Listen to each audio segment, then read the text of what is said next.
friends, and welcome to another episode of Express Lane, the show that brings you speedruns in 60 minutes or less. I'm your host, Oscar424, and we'll have occasional appearances from Galahad and Freya, but they might be taking a break today because looking at our schedule, not only do we have a whole banger list of really cool indie speedruns, they all have animal themes.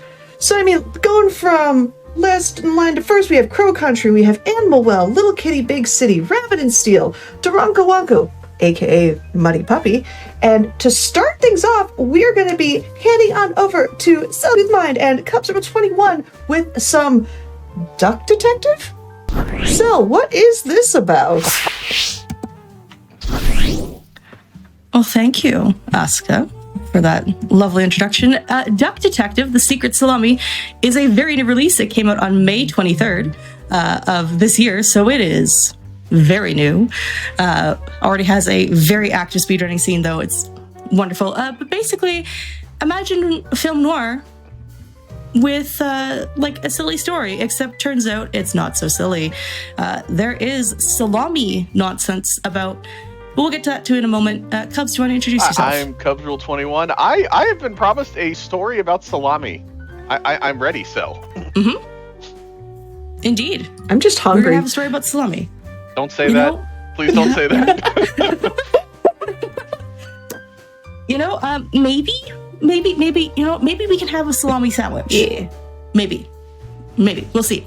But yeah. This is going to be any percent, which is just your standard get through it as quick as possible. It's not a point-and-click game. I do promise it looks like a point-and-click game at first. It is not. It's better described as like a narrative puzzler would be sort of the genre I would describe. But let's see how this goes. Fair warning, I am under the weather today, so if I sound a little funny or I'm not as energetic as you're maybe used to if you've heard me before, we're going to do this. It's going to be great. But we're going to start with new game. Time doesn't start yet. I got to get a mode picked. Doesn't matter. We just run off detective mode because it doesn't matter. And it's the one to the left, so why not? All right. So time will begin in 3, 2, 1, go. All right. So thank you. So the story is we are Eugene McQuacken, a disgraced former duck detective who has been fired from our job at the police station for having a bread problem. That's all I'm going to say about that, but if you know film noir, you could probably figure out what that's a reference to. Anyways, this is a tutorial. This is in our little apartment. We're supposed to search around and find 5 things, but you know what? We only need enough things to answer the problem. All right, and then we're going to button mash here to get through this. We get a phone call. We think it is our ex, Anna. Long story, we're not going to get into that. Anyways, we get in a call to come solve the case of a missing lunch. Someone's salami sandwich has been stolen, which is terrible. We can't have that. No stolen sandwiches in this. Salami! Oh, jeez. Anyways, it's raining, so we're gonna go inside really quickly. The bear bus, I love it. We're gonna go in here. We're gonna monologue some more because, of course, it wouldn't be film noir without some monologuing. And we're gonna come talk to this lovely giraffe over here. And we're gonna learn about. We're gonna learn about our first mechanic if the game will. All right. So this is called inspection. This is one of the big mechanics. We are going to inspect people. We're going to inspect items to gain clues that we can then use to solve our deductions. Get it? Deductions. Oh God. I'm here for this. If you don't like puns, this is not the game for you because it's full of them. Anyways, we investigate this lovely giraffe receptionist, gain some information, and we're going to go over here and investigate these things.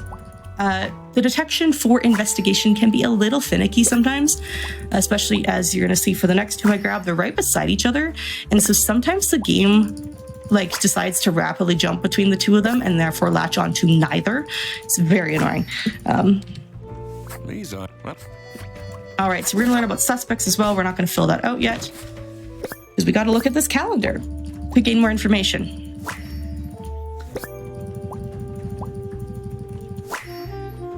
Ooh, and there we go. And as a side note, Sal, I know you had mentioned potentially having a poll that chat could be interested in.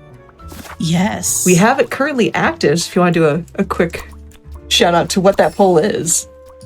Yeah, so at the end of this, because of course it is a mystery, we must arrest someone. Someone has committed a crime. And so we need to arrest someone. And chat, y'all can pick using the poll. There is a slight difference. There is one answer that is like faster by a couple of seconds. I'm not going to tell you which one, but pick which one you think. Pick which one vibes with you. We've got the boss, we've got the handler, and we got the muscle. Let me know who I'm going to be arresting at the end of this game. For stealing a sandwich, of course, only stealing a sandwich. That's the only crime present. Mm-hmm, definitely. Totally. I want a sandwich. I'm curious. What is your favorite sandwich? There's so many facial expressions that I relate to on like such a deep level right now. You can't beat a good peanut butter and jelly sandwich, I'll be honest. You know, that's true. That's true. I am partial to a good tomato and cheese sandwich. All right. We also learn about pondering, which is a hint system. We don't need that. Oops, see, wrong button. All right. So we're going to gather some clues in here. I'm curious, you two. What do you think the crime is? What crime are we solving? Clearly we're here about a stolen lunch, right? For sure. Who puts escargot and hollandaise together on a sandwich? That is the true crime, right? I don't know about a bus route, maybe. I don't know about a sandwich. It's just the bus route. Okay. I need to talk, get some information, and then we need to interrogate. I'm back. So there's another thing we can do, which is called interrogation, where we can gain information about a specific thing. So in this case, I asked that lovely stressed out Laura. cat there about, well, I wasn't going to say her name yet, but Laura. Laura about both Sophie, the receptionist, and about the note we have from our client about the stolen lunch. To just gain some information, we have to do that. Also, a time save here that was discovered a couple days ago by the current world record holder is to talk to the PC. Don't worry about talking. Don't worry about that. The dimly lit room. It's fine. It is fine. We're gonna just talk to the PC, and that gives us the word surprise, which saves us a loading zone and a long walk. Actually, it saves us multiple loading zones and a long walk to go get the word somewhere else. Because, fun fact, you can get some of the words to solve the deductions in multiple places in this game. Thank you, developers, for that lovely little addition. All right, so now we're going to look at this family portrait. There's nothing suspicious about a family portrait, right? Of course not. Right? No. Right? It's a beautiful family portrait. Look at these Aww. beautiful twin bears. Aren't they so adorable? Oh wait, what's that? No, don't worry about it. It's fine. A hinge? Why is there a secret compartment? I like how look at a secret compartment immediately. Let's spin the chair. I love All right, I missed something out here. So slight time loss because I gotta go through a loading zone. That's fine. Because we gotta get a little bit more information. that duck fact that just got dropped on the loading screen of ducks the only bird that can fly backwards. That has my attention. There are many duck facts, yeah. Incredible duck facts. I hold no responsibility for the accuracy of these duck facts. Much like the baboon facts in Trombone Champ, if you've ever seen that game. Don't worry, it's fine. All right, we gotta name some more people. So we have Freddie, Frederson, Laura, Angst, and Manfred, Ernst. And now we need to fill this out. So we have Sophie, the receptionist, Manfred, the branch manager, Laura in customer service, and Freddie in the operating office. Now that I have that. Yeah. All right, now we need to go into the kitchen. Because we're hungry. We've worked hard. It's time for our kitchen. Yeah. Yes. Don't worry about the text. Those two are lovers. They're kind of trouble. It's fine. They definitely didn't commit a crime. Not at all. They absolutely did steal lunch. Well, okay, maybe they stole lunch. That's possible. Also, chat really I don't know, quickly. we'll find it. That poll is ending really soon, so make sure you put in your vote for who is going to be our culprit. Right now, the boss is leading, but the handler and the muscle can still be our culprit if you vote now. So hurry up, vote. Good reminder, yes, get it in, decide who I am arresting at the end of this. Like I said, there's a slight time difference, but it's less than 10 seconds, so we might as well have some fun with it, because what's a speedrun without some fun?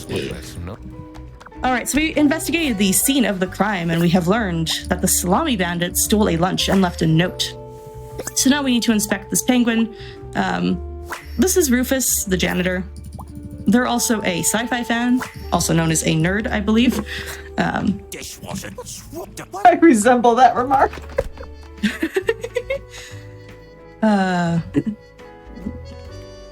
Alright. And, gotta do this. Oh, not this one yet. We need to do this one.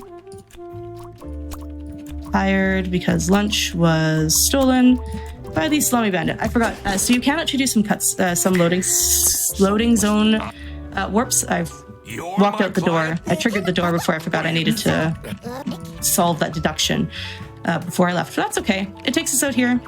We're good to go. We're gonna, we also honk, by the way. You can honk in this game. Can I get some honks in chat? I remember when the devs posted that they added that mechanic. It's like, yup, this game is complete now. Honk. It's great. Alright, so we learned there's a bag. We're gonna pick this up. This is important evidence. We are gonna find out why it's important evidence in this run. Just trust me, it's important evidence. Factual. Alright, and this is our final character that we're gonna meet. So we gotta investigate. We gotta talk quickly. I'm not here. Alright, and now we're gonna solve some more deductions, but first we gotta name everyone. So we have Margaret Whitlock, Rufus Seris, and Boris Petrovic. Alright, so Margaret works in customer service, Rufus is the janitor, and Boris is the bus driver. Now that it was time that I found and what they were What were they planning in the kitchen? All right.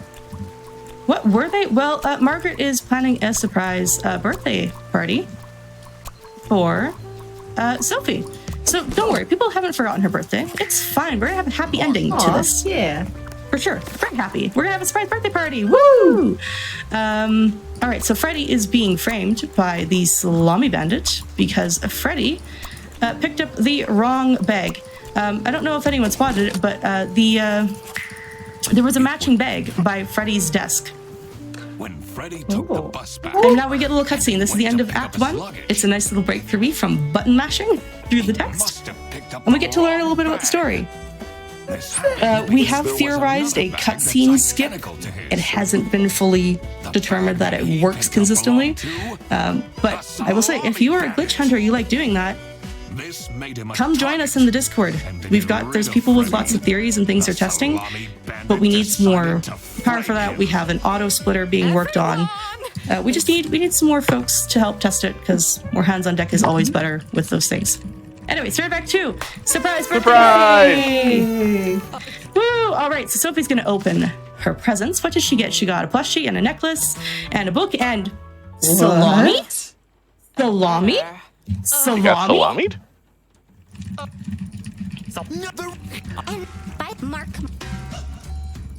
How dare.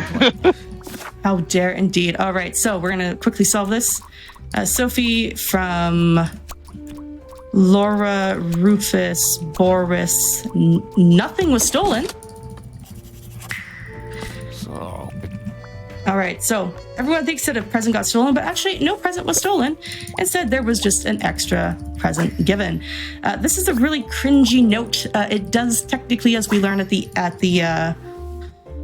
end of this act in the cutscene, that it spells out "be quiet or else," which is why it says "Sayonara, edgelords" as the sign off. Because totally normal. Oh, absolutely. All right, now we're gonna go back to this computer here. This is Margaret's computer. We know how to solve the password. Don't ask how I know how to solve the password. It's best that you don't know how to solve this password. There's a very interesting way to do it in the intended casual way. We just know the answer, and that's enough for us. Ooh, delete everything. Intrigued. What's a good detective story without a romance plotline? Exactly. You know, Rufus and Margaret definitely are not in a romantic relationship, causing some slight chaos. Absolutely not. All right, so we gotta come check out here. There's also like a weird like east-west sort of like Cold War-esque kind of setting present here, because of course, what is a good film noir story without that? So we have another thing here. Sophie received a silly letter that contained a scary message. All right, and now we have salamis are being illegally imported from Salsica. Oh no, we are illegally importing products from the west into the east. And that is the end of Act 2. Act 2 is extremely short in the speedrun. So yeah. See, Cubs, you don't get salami anymore because it's being illegally imported. Aww. It's an illegal product. No salami. No salami. Sadness. Very sad. And Cubs has left chat. All right. Okay. Aw, I'm sad. Oh, wait, sorry. And selling it at a high profit. Also, Oh, happy for giraffe. some reason, Sophie She was so received a happy, letter and then she from was the so Salami upset man. by that letter. What a rude present. Right. But as I said, right, it says, be quiet or else. It took me 3 playthroughs to catch that. This was serious. Oh, yeah, like one of the comments in chat. I sign off all my messages with sayonara edgelords. You know, Mood. more power to you. That's incredible. I'm stealing that. All right, so here we're telling them that there is illegal salami smuggling occurring, and you know what? They all go, we don't believe you. And so they all are going to walk out one by one. We're just going to do a lot of button mashing here. For context for speed, I am pressing both E and left click because both of them will advance text. This is why I run a clicker game. It makes me really fast at button mashing. All right, we're left with Freddy, who play the game. You'll learn about Freddy. Freddy is a character. Just, yep, you're Have a fan. All right, so we've done that. We have a fan. Ooh. All right, so you remember those hinges on that painting? Yes. No, they weren't there. Well, we're gonna go. We're gonna go crack into it now that Manfred isn't here. Manfred is time. Whoop. All right, and we're gonna go. Genius. All right, there's our password. How did you know? The solution to that the solution to it was actually quite tricky to find casually. So I'm very glad to now have it in our notes for the route because it's easy once you know it. It's hard to figure out initially. All right, so here we have blackmailing. We've got a key, and we have different handwriting. Awful lot. What's this about different handwriting? Definitely nothing sinister.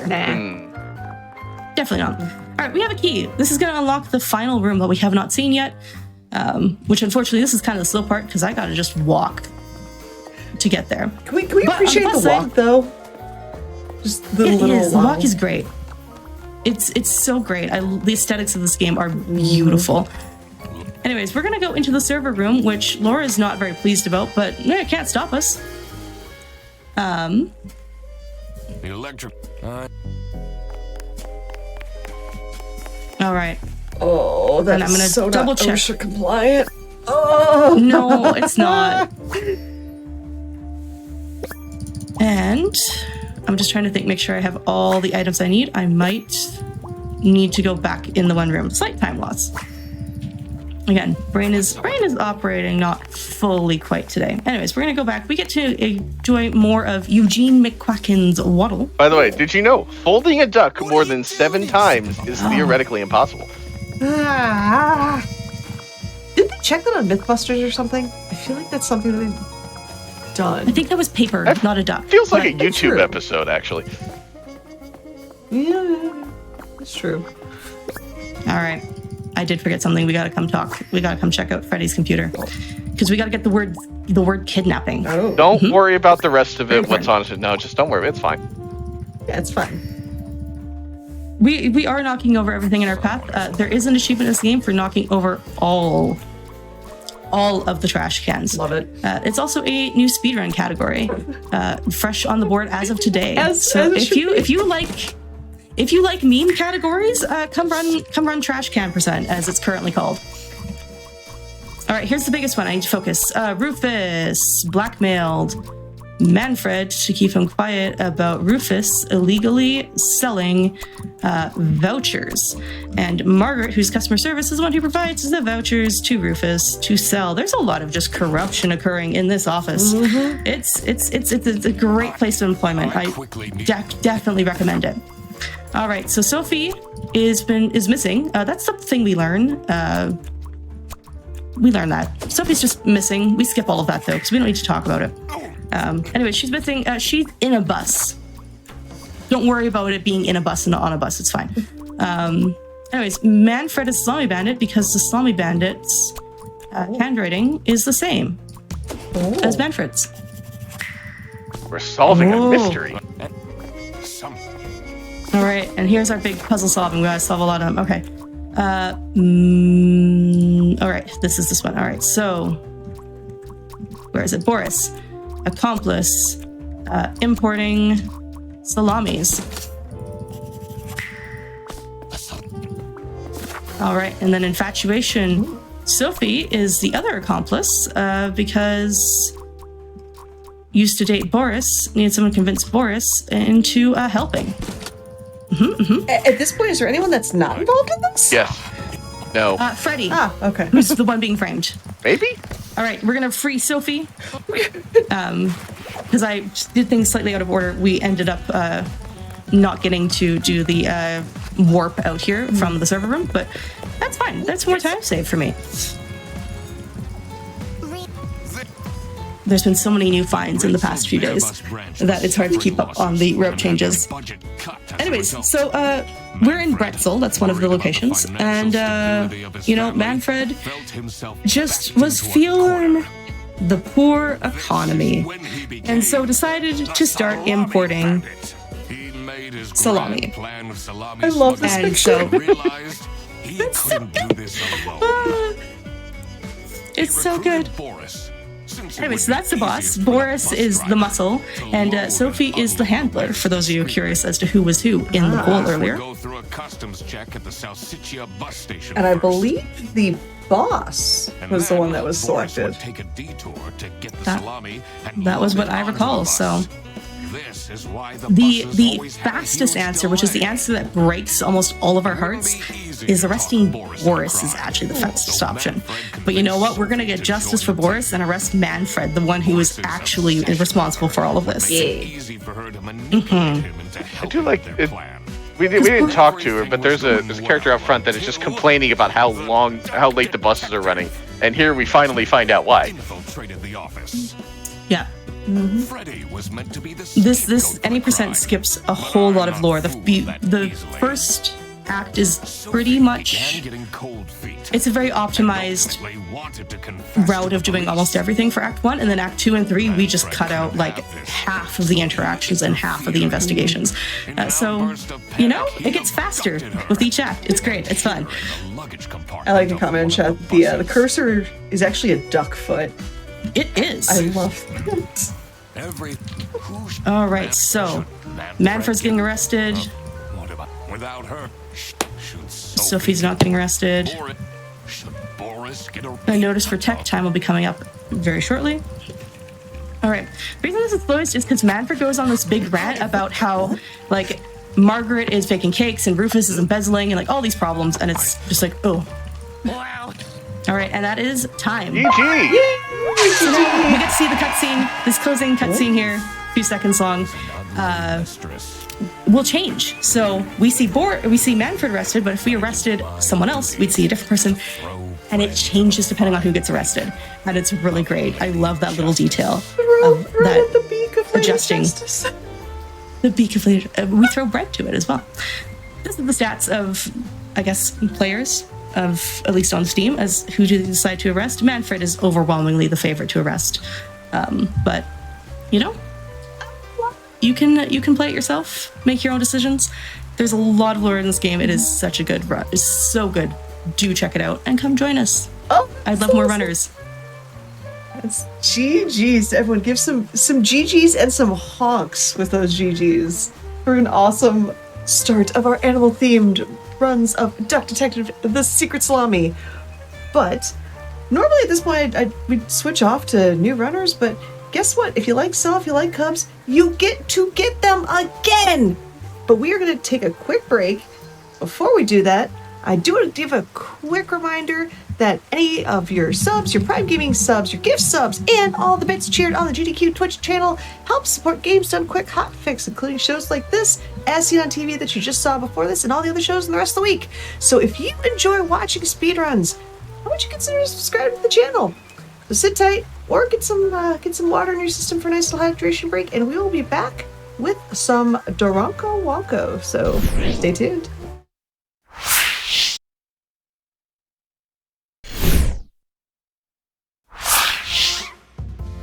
Hello again, friends. How did you enjoy your hydration break? I enjoyed it personally. But before we get into our next run, I have one quick thing I have to remind you about, and that's just FYI, you should be joining the official GDQ Discord, and there's this really cool new hotfix role that you should totally add. That way, once you have the role, you can keep tabs on upcoming events, you can talk with staff and showrunners like myself and all the other super cool people, and a whole bunch more. To do that, put !Discord in Twitch chat if you want some more info on that. So we have gone from a super cute Duck Detective to a super cute jiggly puppy that's on the screen, and some DORONKO WANKO with, again, Cell and Cubs. So take it away. All right, hello, it's me again. I hope you weren't tired of me, because I am back once again. This time with Duck Detective was silly and turned serious. This game does not know what the word serious means. It is pure goofiness, it is pure silliness, and it's very short. So don't blink, don't get up and walk away, because you will miss this run. DORONKO WANKO is a free game by Bandai Namco, shockingly. It released in late March. And it literally means muddy puppy. That's the rough translation. So I'm gonna get started because there's a little bit of an opening cutscene. Time doesn't start yet. I'll give you a countdown for that. Very quick on new game. That was a cute So this category is called All Badges, which is essentially the 100% or All Achievements category. And here's a little opening cutscene learning about what's going on. So we have a family who has moved into a new house with their little Pomeranian. And a week later, they're going to have a housewarming party. Except there's a slight problem. The mother of the family realizes that they are out of supplies to the party and sends the father and the two kids to go get more supplies, leaving her home alone with the puppy. Except she falls asleep, which I have never owned a dog, but I have owned cats. And I have learned sometimes it's dangerous to leave an animal home alone without supervision. Just a tad, Can confirm. Just a little. And so we are a very mischievous puppy, and we're going to cause mass damage. If you like Power Wash Sim, this is the opposite of Power Wash Sim. This is the prequel to Power Wash Sim. It really is. It's so good. All right, so time will come up in just a moment. So here's our instructions. I'm going to try and count this down as best I can. Timing's a little bit weird. But yeah, I will try my best to explain. Cubs, I might throw to you to explain mechanics if I get really focused. Anyways, in 3, 2, 1. Good luck. Go. So we're starting out, there's just two mechanics here. We shake, the dog shakes to, well, mud to dirty up everything, and then we roll around to get ourselves dirty so that we can shake again. We're trying to spawn the first gift here. There are a bunch of gifts. This fan. That's never happened before. Hey. Yeah. There's a lot of that in this game. Don't worry about it. Yeah, this game. This game is special. The entire goal here is just to literally muddy up the world as much as possible. Different things. You have different dollar amounts. We're trying to get to the next gift. The next gift is going to be just some fun little cosmetics that unfortunately don't really get used in the run. But we're just trying. We're really trying to do is not over damage. We're trying to hit each gift limit without going over, because anything over gets lost for the next gift. Oh, So Splatoon Dog Edition meets Price is Right. Got it. You know what? That's actually very accurate. Also, thank you, Chad. that's not a terrible No. description. Thank you, Chad, for the Splatoon on that one. The overarching, like the any percent of this game is to find the 12 hidden paintings on the ground and muddy them up enough to where you can find it. Yeah, so sometimes the game just decides to give you multiple gifts at once. Did it just do that? Yeah, you're looking at 20 grand for the next gift. I think it just gave you the elephant as well. That is what the cutscene I think I saw was that one. Okay, I have to get up Yeah. here. Come on. Thank you, game. So there's, correct me if I'm All wrong, right. 81 badges we're trying to get over the course of this run. I think it's 81, something like that. If I can get up. So unfortunately, this is not a real category on SRC yet. I will continue to petition the mods for it because it's great. All right. Now this one, Mom is asleep there on the counter, but she will actually move around throughout the house. Putting the wheels on this train is actually the trigger to move Mom from the counter to the bedroom elsewhere in the house. Apparently that's a trigger. Oh, that is so cute. Yeah, the elephant will help you by spitting up little bits of paint that you can then coat yourself in. Color doesn't really matter. Everything is all equal in terms of dirtiness, but There's one item that requires a specific color to trigger it, but And yes, chat, this is a free game from Bandai Namco. So, yes, download this immediately. so here's Mom in spot number 2.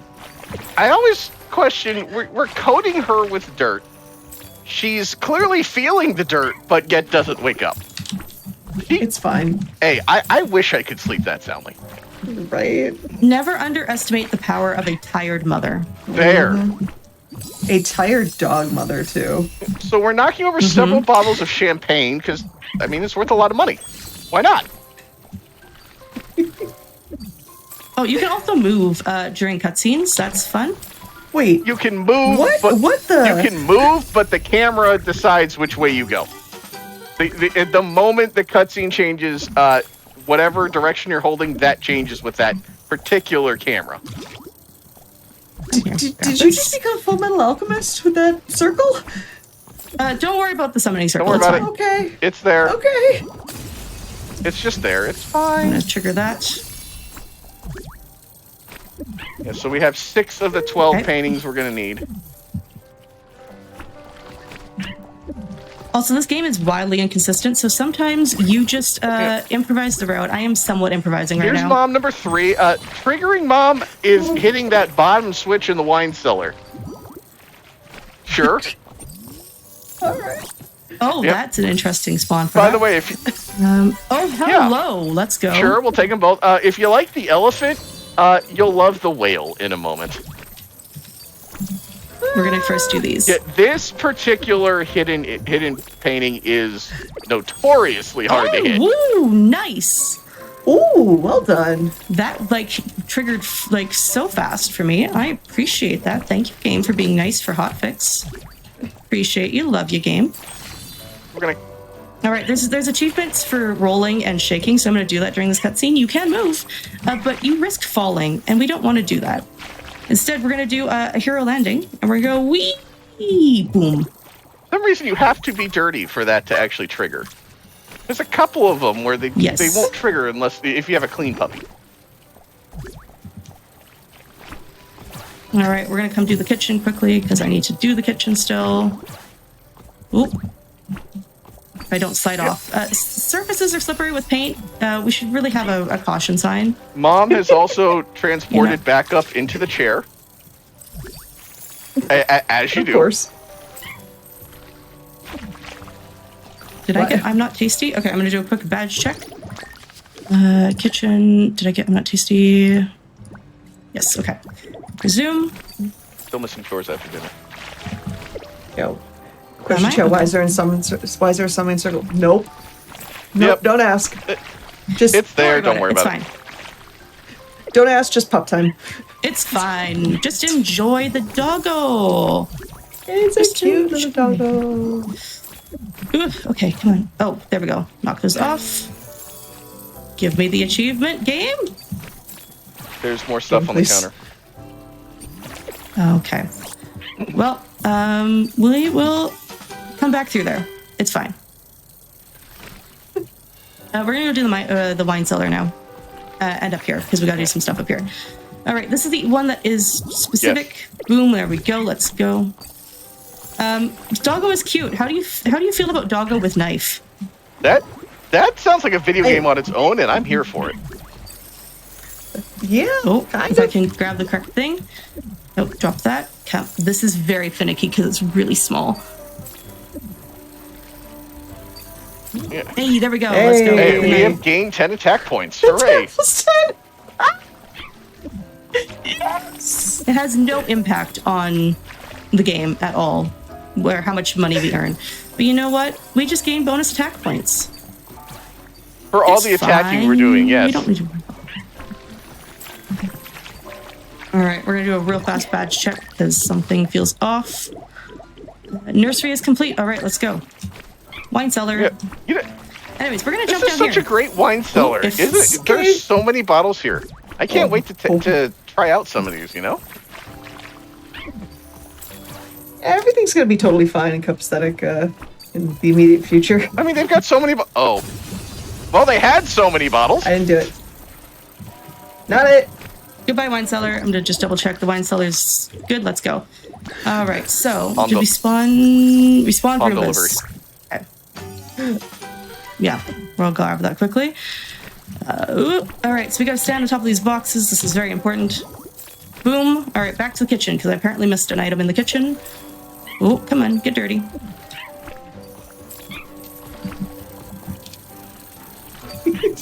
Oh, come on. This game is very well made, by the way. This is a perfectly crafted video game, and I mean that Perfectly unironically. No I love flaws this. whatsoever. Somehow Come on. Mom has moved back down to the bed in the basement. Yeah. Don't worry about it. It's fine, I say. As I am trying to figure out why it's not triggering chores after dinner. Okay. What are you trying to do for chores after dinner? I am attempting to knock things off the edge and it's not wanting to cooperate. All right, we come back up here. It should have triggered over here. The butter plate, maybe? We're gonna hold it and we're gonna drop it off the edge. In a strategy. All right, there's our lucky knife. We need our emotional support knife. I can't. Asuka, you knew full well what you were getting when you asked me to run this game. I mean, and right. considering the library of stuff that I run, this is yeah. All right, we're gonna do a quick detour. We're gonna come get this one. It's fine. Could be the last of the Like I paintings, said, yes. There we go. So we've opened the final room. We don't need to go in there though. It's fine. Not yet. Not yet. We gotta still do stuff. Game, why are you not giving me the thing? I guess we go back to the basement. All right. Because we need the gun to Under spawn. the table. I beg your finest Yes. pardons? There's a gun. Congratulations. We are now a Pomeranian with a gun. Because, I guess that's what you get as a gift for your Pomeranian. A gun. A paint gun, I get. Yeah. As you do. Yep, just casually. Paint gun. It's totally normal. Is this not the presents that you give your dogs? Thankfully, no. Well, maybe you're getting some ideas.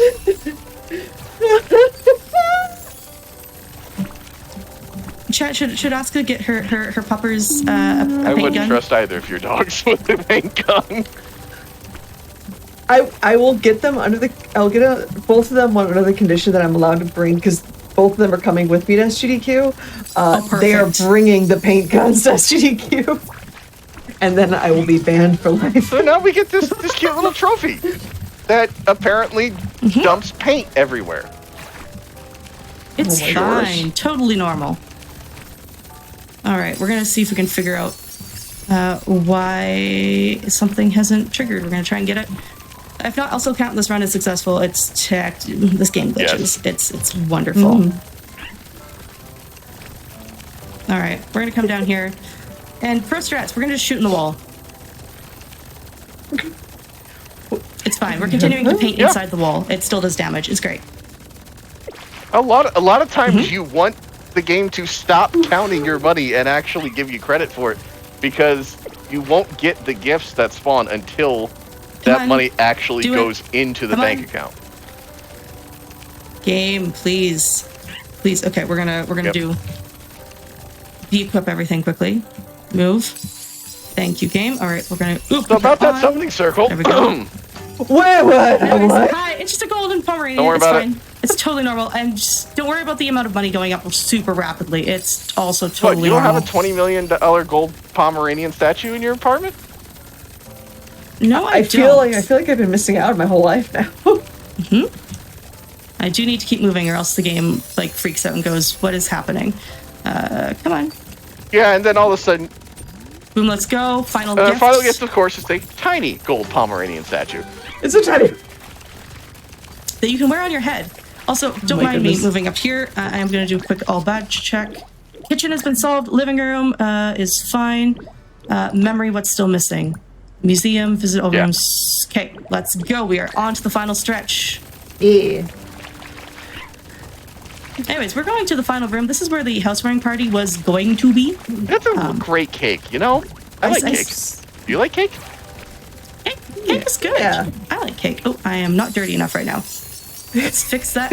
The cake is clearly not a lie. Shockingly, yes. There's a secret 13th painting. It's fine. Totally normal. All right. We're gonna get The rid of gun that, just and we're went to gonna the jump- moon. What? Yeah, that's the physics in this game is totally normal. Nothing weird. Totally normal. Definitely nothing weird. So now we have the slowest part, which is grinding for the roll and shake achievements. I will double check real fast once I move to the right spot. All right, all badges. Just make sure we're at. Let's go. Yep. We have to roll on the ground, or excuse me, rub on the ground and splash 500 times each. And just, unfortunately, I mean, I don't know how that game tracks what is one time, but we clearly don't do enough of it. So we just have to, you know, have a little more fun here at the end of the run. Also, don't mind my ability to yeet hamburgers all over the room. It's totally fine. It's totally normal. All right, so I've got the rolling. I need to splash, which is unfortunate. It's faster if I get the splash one before I get the roll one, because I have to roll in order to splash. So, but time will be coming up fairly soon. Here, I will do my best to call it as accurately as I can. Gun has recoiled itself into orbit. This is fine. Yeah, totally normal. Totally You totally can fine. actually Money get the puppy dog behavior. stuck on a box and have the dog launch itself into orbit. Oh my god. It's a great Yep. game. No flaws whatsoever. Definitely had all of the QA testing. Absolutely. Also, did I mention it's free? Yes. You all should go download it Right. as soon as this run is over and play it yourself, because it is so much fun. It does have a memory leak. That is a warning. That does make speedrunning this game a little extra spicy, and that is On fade out. time. GG! Woo! In celebration, I will run in circles while we go through the credits. Yes. Because you can muddy up the credits. I You love can this. shake, you can roll, except you can't interact with anything. So we unfortunately can't like trigger the Roomba or like shake up on Mom. But you know what? We can run around and have zoomies as we go through the credits. I love this so much. It's so Fantastic. good. It's great. It really is a very charming game. Oh, 100%. Now, Yeah. while we're enjoying some fantastic credits, Cell, Cubs, where can people find you in this wonderful place we call home, aka Twitch? All right, Cubs, you go first. stream occasionally, twitch.tv/CubsRule21. I guess I accidentally got world record for all gifts on this game, completely unintentionally, but I hoping that the all badges takes off because I really like this run. I really like the 100% of it. All badges is a great category. Hopefully it will come to the SRC page soon. Anyways, if you want to find more about me, you can find me on Twitch at SellCouthMind. I stream roughly once a week, lots of indie games, some speedrunning, lots of just fun, silly vibes. You will also get to hear me on the host mic at SGDQ, so don't forget to tune in for that wonderful week of speedruns and charity marathon. But yeah. Otherwise, you can find me on different socials, different things. You can find all of that on my website at sellcouthmind.neocities.org. And thank you, Oscar, for having me. Phil, thank you for letting me join you. I love on this invoice that it uses today's date, though. I love that. It's just that tiny little detail. And as the invoice says, this is what happens when you leave your Pomeranian alone. Don't do that. Also, fun little thing I discovered yesterday is if I hit escape to hide UI, hi, I can just equip this and all of a sudden, hi, I have paint gun. You can get the whale and elephant too. These are the Duck Detective additional accomplishments right here. It's fantastic. Anyways, but then we get a lovely little closing scene of there's the family in dismay. But yes, great game. Come run it. It's a lot of fun. And I will hopefully see you again sometime soon. All right, chat, give GG's one more time for selling Cubs for a great pair of runs with Duck Detective, The Secret Salami, and DORONKO WANKO. With that, we are going to be heading off for another quick hydration break, and when we come back, we will see a fun little bit of 4-player chaos with Rabbit and Steel.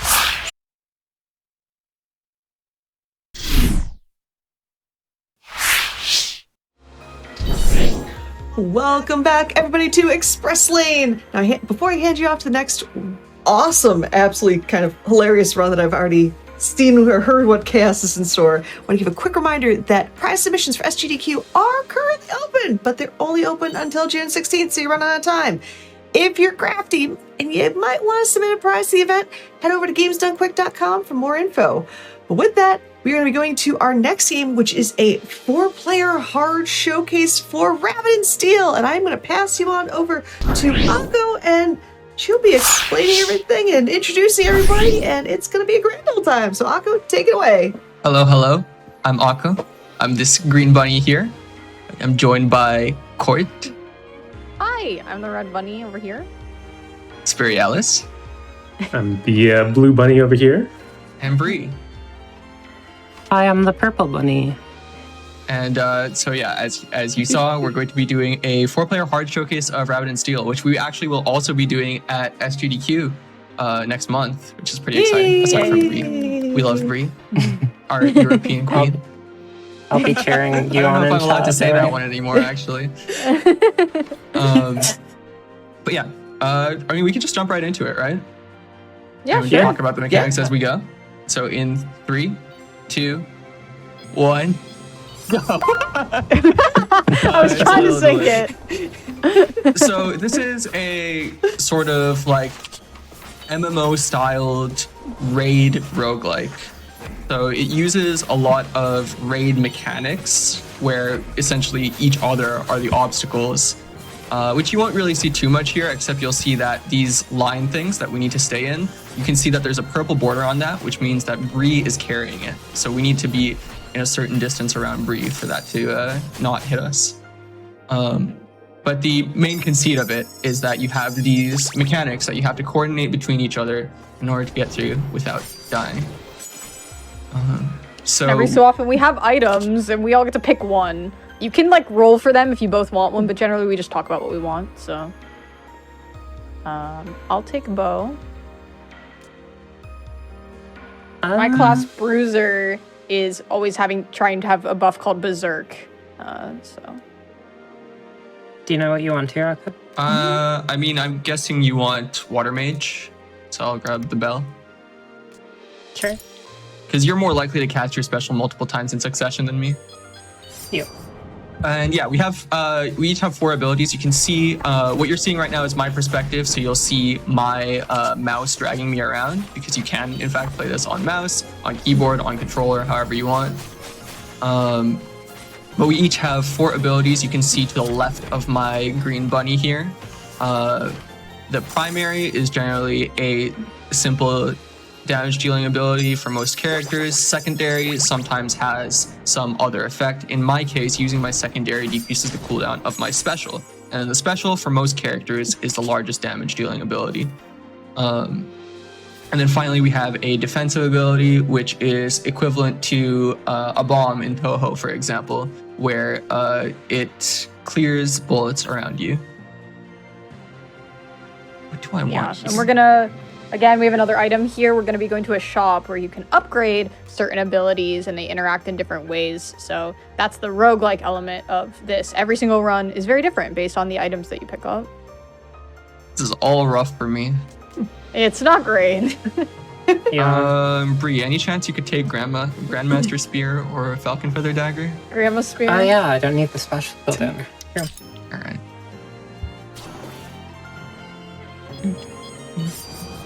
And we're in Kingdom Outskirts right now, just has random bosses, and then we go to themed areas, and we're on a random path right now. So we'll find out soon where we'll be, and they all have different mechanics. Yeah, right now we're fighting these mouse girls. Each area is a different type of animal girl. And each boss transforms into its respective animal when you get to the second phase. This is Asha, the shopkeeper. You can pet her. Please do. You can pet her. Everyone pet her. Asha is great. Do I want more damage? I think I just want a lot more berserk, because I want to just be doing that. And I don't want any of the rest. I don't want any of the rest of these potions. Yes. I don't think. Yeah, so we are in King's Arsenal, which is Wolf Girl land. These wolf girls are very rude. They push you around and make it so that you don't move normally. We have turbulent winds. You can see this little arrow here. Tells me how far I need to... Did I hit you? It wasn't me, right? No, it was Brie. I hit Spirialis. Oh man. And so it begins. 3.5 minutes in. This is the problem with talking and playing. Or listening to Akko talking and playing. That one gets me a lot, actually. Yeah, so what you saw there was turbulent winds, which makes it so that you can't move continuously. You have this weird, like, dash state that it puts you in. Yeah. Winds also just make me have one brain cell, so there's that. Wind is terrible. Also, it can be really hard to coordinate movement in the wind. You'll see these field limits here. It just means we're in the box. You're stuck in the box. You can't go out of the box. Pretty simple. Yeah, and the tethers you saw earlier, you gotta move away from them or they'll hit you at a certain point. Yeah, you can see everyone's damage. It's a fun little competition to try and get more damage than everyone else. This is Tasha. Tasha is great. Tasha's the best character in this game. I love Tasha so much. As you can see, Tasha is now 2. I don't like fighting Tasha, but I like her. Okay. But the good thing about Tasha is that even though this is one of the hardest, I would say this is probably the hardest to read mini-boss, it is also the fastest because you can cleave on all 4 of them and it deals damage here. Yep. Yeah, fights with 2 or more people, you generally can have better damage on because of that. And speaking of cleave, you'll see that there are these lines that show up. We need to go left. Oh, get over. I didn't. I have a dash. I'm so chill. Oh wow, so you're cheating, huh? Is that it? Yeah. We don't have to move here, which is always gets me. But yeah, you see those big white areas or slightly colored areas if it's on us. Oh, I misread that. Oh, that's Akko. Never mind.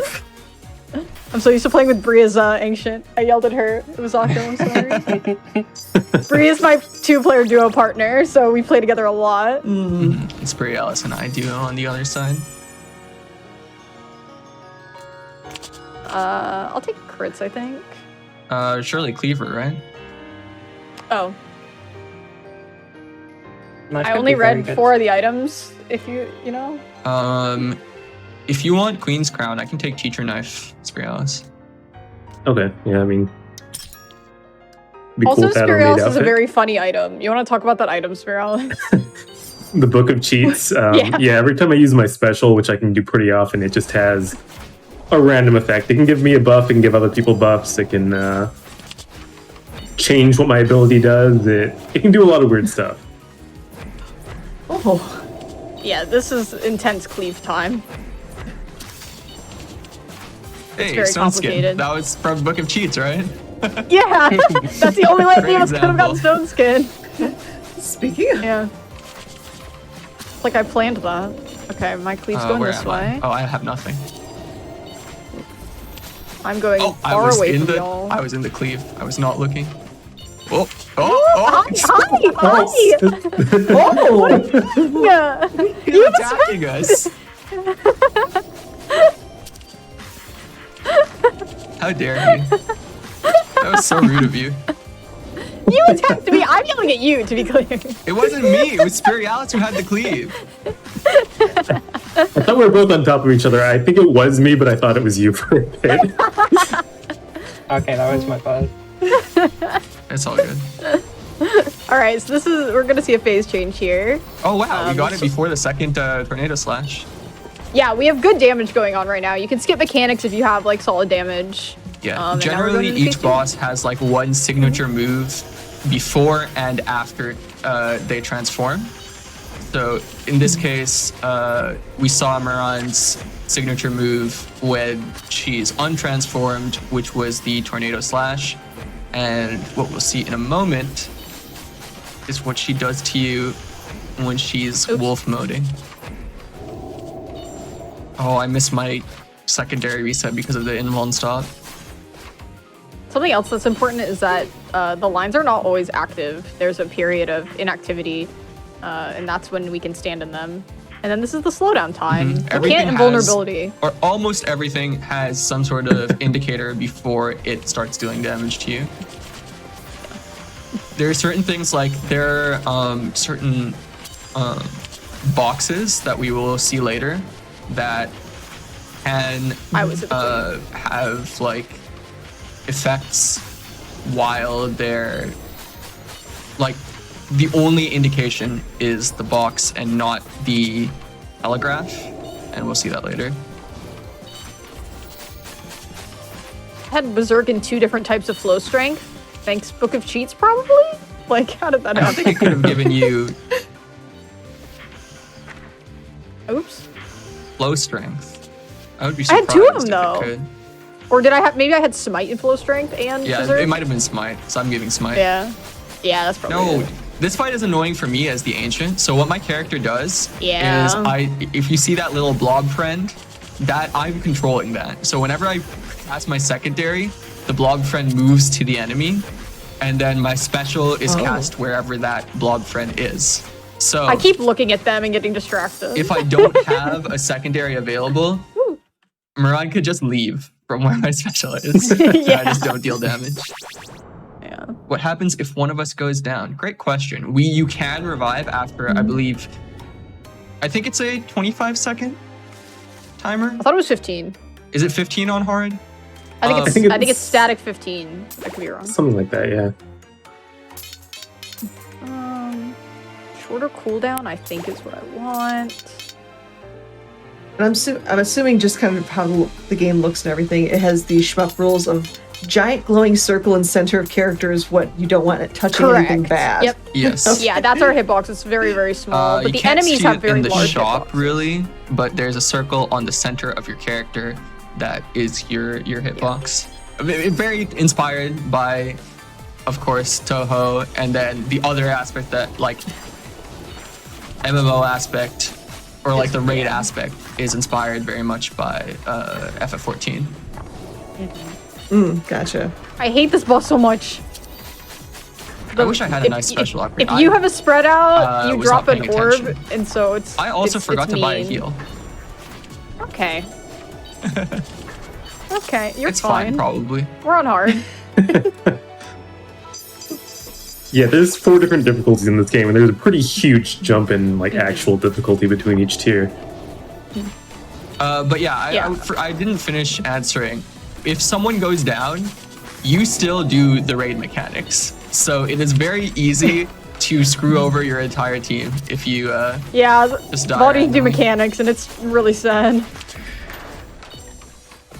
Oh, I can't come to you. Yeah, like Spirit was saying, this is hard. The mechanics develop. There's cute, normal, hard, and lunar. All 4 of us here have cleared lunar before, but in pairs or in solo, not on a 4-player. One day the 4 of us will get it, I believe. Soon. It's gonna happen soon. I think so. I think, Rose, I'm not sure if it was you or somebody else, but when talking about the lunar difficulty, was there some kind of like glitch or some issue with that at first that was need to be sorted out? Yeah, there are some bugs in the game, and generally it can be frustrating on lunar where you have 3 total HP. So if a bugged pattern happens where you're forced to take damage, then it's like, okay, fine, I guess. Yeah. On hard, you also heal 2 at treasures, and in lunar, you only heal 1 on treasures. What? So it's just. Well, I don't. Oh, well, okay. I'm pretty sure I was properly positioned now we get for that. Now we get to see firsthand what happens. Yeah, I mean, that pattern actually is the prime example of a pattern that desyncs frequently. Yes, it does. Gotcha. And that one is like one of our biggest frustrations when playing on lunar. The dev is very good about fixing things, though, and I do believe that one's going to be fixed in the next responsive. patch. Yeah. Oh, good. Yeah, there's been a handful of balance patches put out. It's really the the dev is amazing. That means we can eventually see the best 14 raid mechanic, asking simple arithmetic questions. I would love to see This is like that the here. closest area. This is the area that would do that, but. Wait, Book of Cheats, Desert Earrings? Rabbit luck trumpet. Wait, we And got rabbit I also get a flash strength, so I'm very happy with those earrings. Dude, I don't think I want luck. You want luck, right, Bree? I guess so. But Well, it doesn't Well, I matter guess if it it affects comes as well. everyone, I Someone guess. does, right? yeah, it doesn't really matter. I can break primary curse, I guess. Okay. Yeah, I have been explained the find a prime number thing. I think that would be very funny. We are about to see the E12S mechanic for anyone who knows what that means. Jeez. This is an area that broke my brain when I first played it, and I'm still not the greatest at it on lunar, but we're getting there. A lot of teleports. Ooh.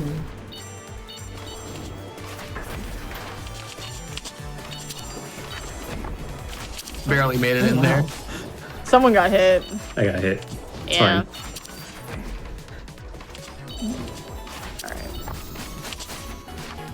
Yeah, so there are a lot of teleports, as you can see. This boss is very much a parsing challenge. You need to understand what the boss is telling you to do is like the biggest challenge of this, whereas other ones have more precision involved. We have good damage. Oh my god, I love that boss form. It's so good. Also, you can see Spirit Alice has like infinite buffs, which is always a fun build. It's always very fun. Just random stuff happening over there. Get away from me! Hey! Yeah, Stone's good. It's fine. You're mean! She's bullying me! Alright, stop time. You have to remember stuff. That's difficult. Okay, what was the first one? I was not paying attention. I was Horizontal line. It's the same. We go up, I'll go down. Oh, I went too fast. So it shows us 3 mechanics that are going to happen, and then we have to deal with those mechanics in order. There's generally not time to read them if you don't read them in advance.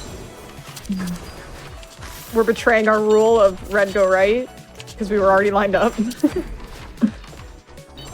How could you? I know. Just keeping things spicy. Alright. Okay, congrats everyone. You have smite while we're time stopped. Yeah, we have smite while we can't do anything. Spread out, TP into horizontal lines. Briellis, can you go right? Thank you. We're kind of horizontally lined up for this, right?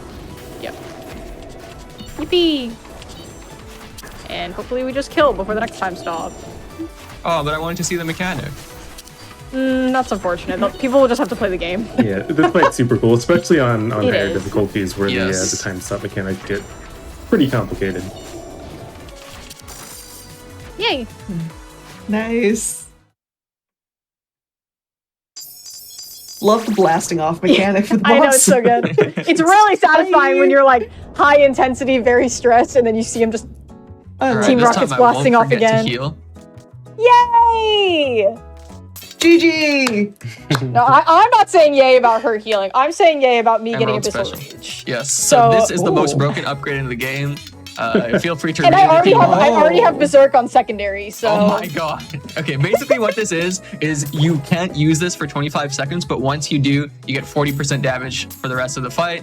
And of course, Yep. it also Oh. gives the existing buff, which halves the GCD, so like the time to cast of the primary. So it basically makes the Bruiser deal the most, like, without items, I'm pretty sure the Bruiser deals the most damage in the game if you have Abyssal Rage. yeah. So I just get to, once I press my special once, I get to hold down the primary button for the rest of the fight. It is so beautiful. Nice. This is And actually, why did each of you choose the characters that you chose? I'm curious. well. Oh, the jeez. problem is we all like I feel Bruiser. like we just started playing. So, yeah. Listen, I think we just all started playing unpacking. yeah. That with that kind of laugh. Yeah. Like, I would say in I've probably played the most Bruiser of anyone here, I would bet. Yeah. But Bruiser is also probably the best single character for playing Lunar if you're playing alone or with two players. So Bree and Court have also Picked up Bruiser picked basically. a Bruiser, yeah. And then yo, whoever that was with the green, you're kind of going Yeah, I all over know. the place. I had red. Don't look at me. Yeah, I know. I was matching up with you. But so because Court and Bree both were interested in playing Bruiser, I was like, okay, I'm going to learn another character. So I started learning Ancient. Of course, Bree has been playing with Court, who has been playing Bruiser, of course. So she decided to pick up another character as well. And her character that she decided to pick Whoa. up was Ancient. Okay, Spirialis, can we just look at that damage for a sec? 2,778. Are you? Hold I on. don't know how that happened. I'll I be think that was a honest. Book of Cheats moment. It's always the quiet ones with the most damage. It must have been some nice crits with Book of Cheats. That's what I think. Yeah, and with like Black Strike and whatever else, Yeah. random buffs. When I started learning hard, I actually played a lot of Heavy Blade, and the reason is Heavy Blade has the most, like, besides Bruiser, has a lot of invuln. So that I would helps say me Heavy Blade learn has more mechanics. invuln, but Yeah, that's where I Bruiser started on Heavy Blade, has but better Heavy Blade's very damage, slow. usually. So Yeah. I'm not very good at dodging stuff, so I switched to Bruiser, who's faster. I have Final Fantasy 14 in the brain. I see match colors, and I immediately thought math colors, and I'm done. I love Emerald Lakeside. This area is so fun. The music is amazing. I think it's so fun. Yeah, there's some neat mechanics here as well with the match colors, as you mentioned. We also have keep moving and stop moving as mechanics, Yeah, those are cool mechanics. Those are the ones I meant. and they can be challenging to resolve. Yeah. Nice. Come on, give me my secondary back.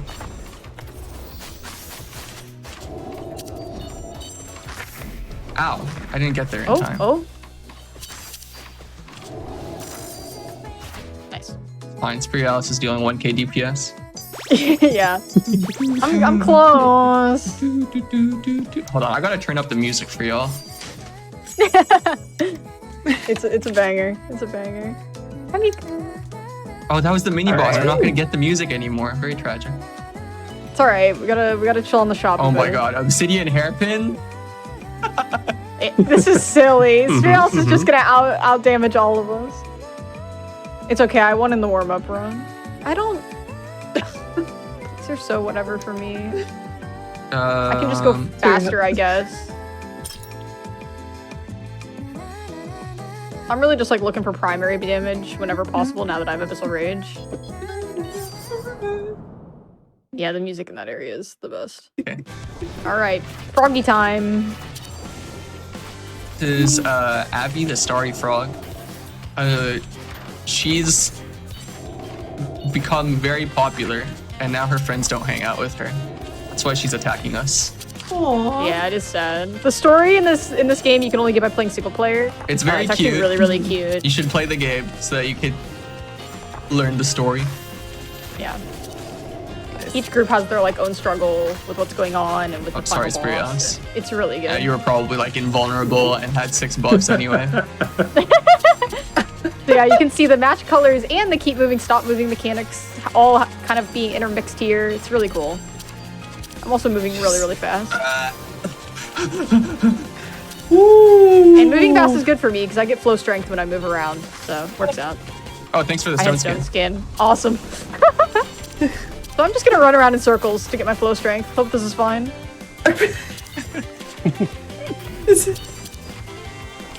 It's the hidden mechanic, just run around in a circle.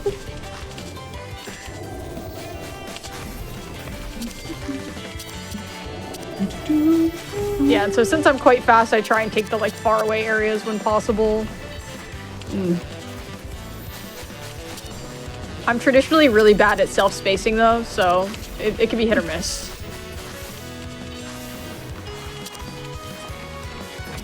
I really need a... I barely made it there. Yeah. And yeah, we joke that we're playing Osu now with matching up the colors. I was just thinking. I do not play Osu, but Oh a lot of my friends do.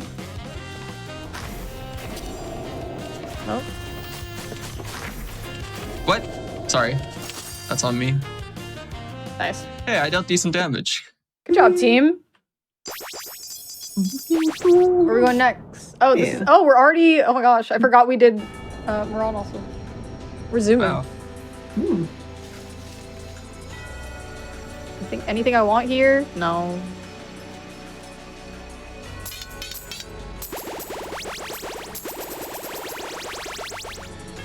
So here I'm just spending the rest of my money on level ups. Each level increases your damage by 1%. So this is the last shop. And how does each person get money? Because I noticed the values are different for each of you. The difference in the amount of money that we had was probably just based on different buys in the previous areas. Gotcha. We all get the same amount of monetary reward at the end of a fight. The only thing that you can get as long as you're that's up. different. No. You always get the money. The XP is different depending on whether you are alive or not at the end of the fight. Oh, gotcha. Easy. These fights are like traditionally easier than the areas, except for this guy. I hate the harp so much. You hate the harp? Yeah, I like the harp. it's so annoying. I'm a hater. I don't like this guy.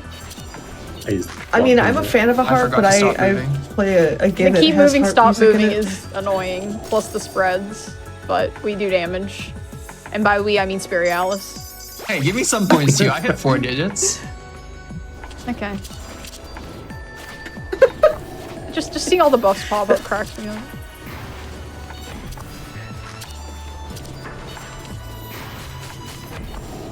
But yeah, these fights are randomized. There's a few different ones it pulls from. Generally, each fight in an area tells you a little bit about the mechanics that the boss of that area is going to use. So like each fight in each... How many buffs was that? That was a lot. Yes, that was yes buffs. Yay!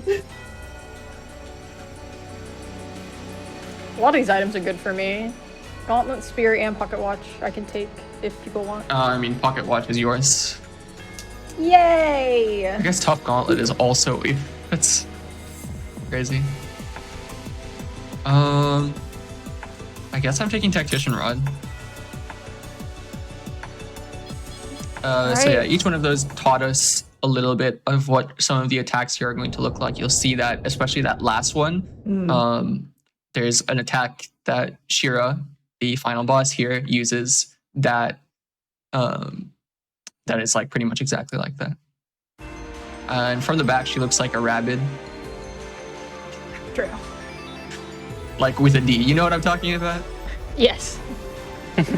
I literally thought of the character from Bob's Burgers that I cannot remember the name of. I know. Alright. Yeah, she kind of just combines a bunch of stuff. It's a fun fight. Yeah, so this attack is almost the same as... Oh! I went out. I'm mad.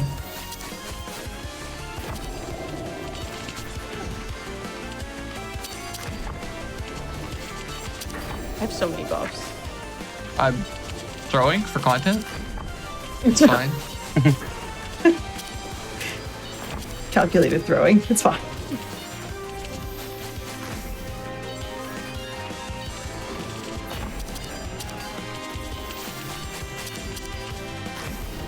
Oh, where's he going? Oh, it's Not fine. gonna lie, it is impressive that you're able to like keep everything kind of, or keep yourself like figuring out where you are this whole time. Because I don't always. That's definitely not always true. But yeah, especially if you're mixing around characters, mixing around colors, it can be difficult to parse on 4 players. Yeah, I try to stick to green just because I usually play green, so it helps me even when I'm playing a different character. But the problem is green is also my favorite color, so there we go again. I think that's a you problem. Dang. It's okay, we'll see who does more damage at the end. Oh yeah, Curious. Bruiser versus Ancient. I wonder who will do the more damage. Asika was right. She had the right answer, so...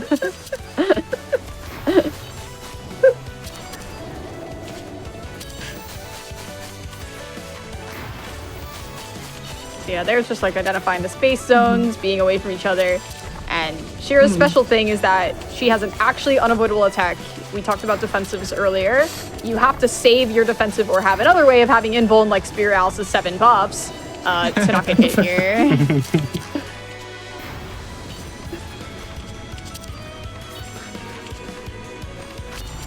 Yep. So that wave, you have to have invulnerability of some sort to avoid it. Gotcha. There's also a mechanic called Enrage. I don't think we talked about yet. If you don't have enough damage on hard or lunar, the bosses will get mad at you, and they'll do like a similar unavoidable attack. Wow, that was fast. Oh, I wonder if the Bruiser with Pocket Watch and Abyssal Rage will deal more damage than the Ancient Rabbit. I wonder.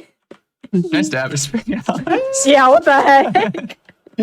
But yeah, that is fun, I suppose. Wow, that was fast. Ow. Yes, that was a very fast run. That was Spirit Alice had a very strong build. just Yeah, for sure. yeah. That was just over 29 minutes Wow. for RTA. Mm-hmm. Which jeez. Oh my gosh. Yeah.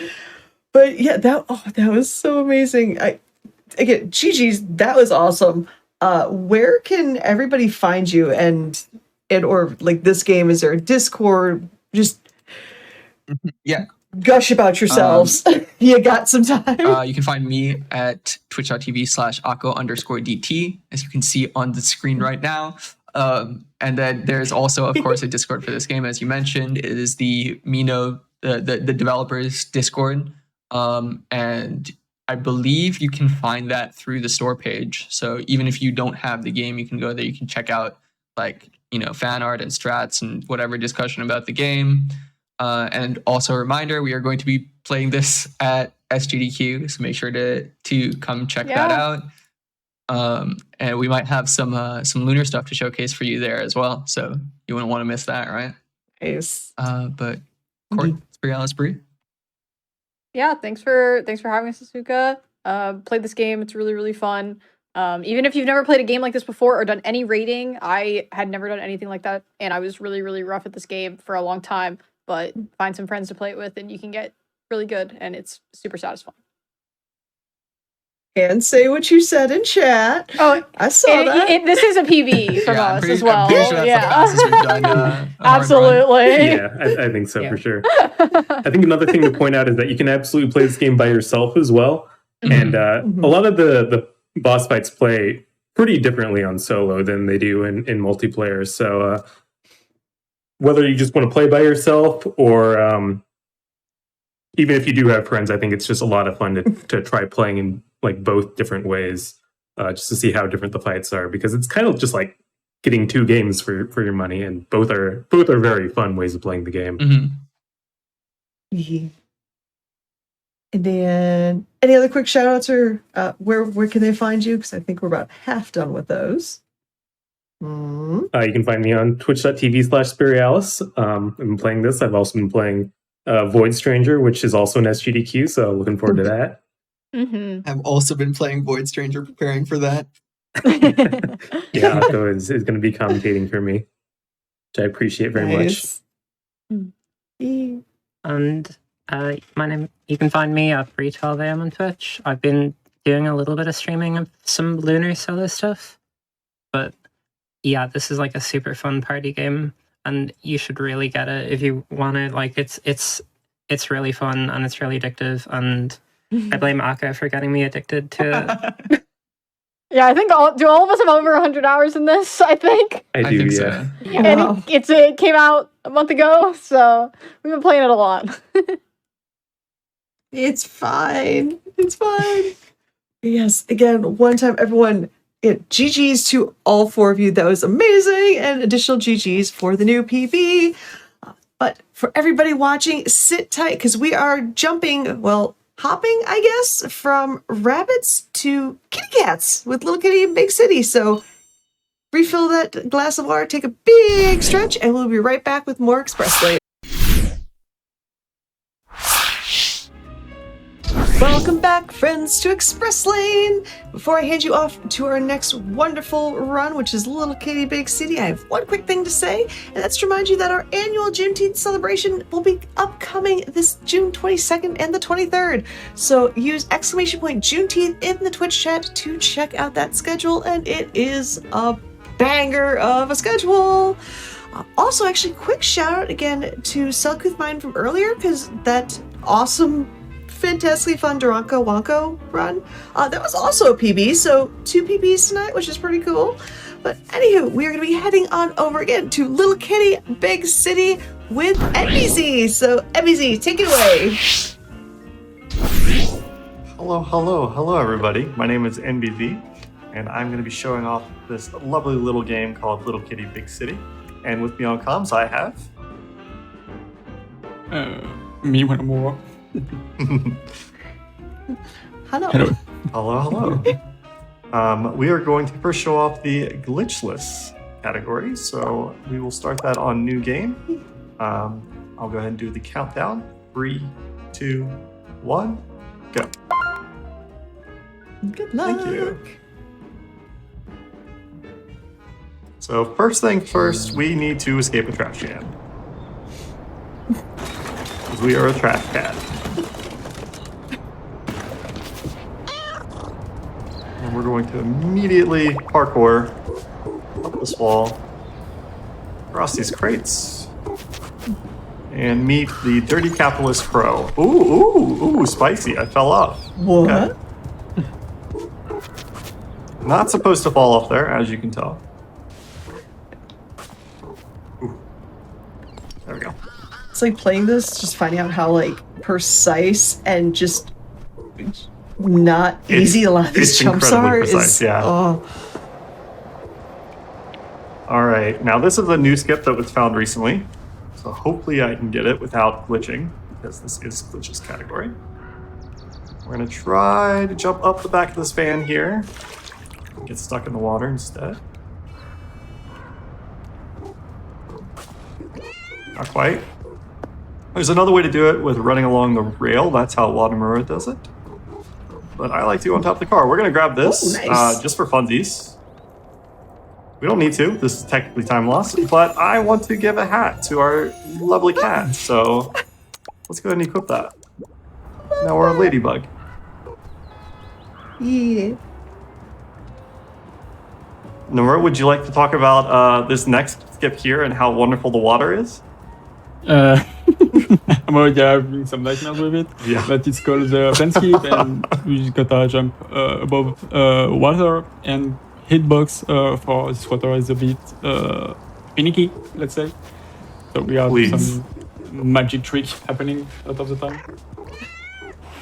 This plant is very wonky as well. So we got invisible water like that.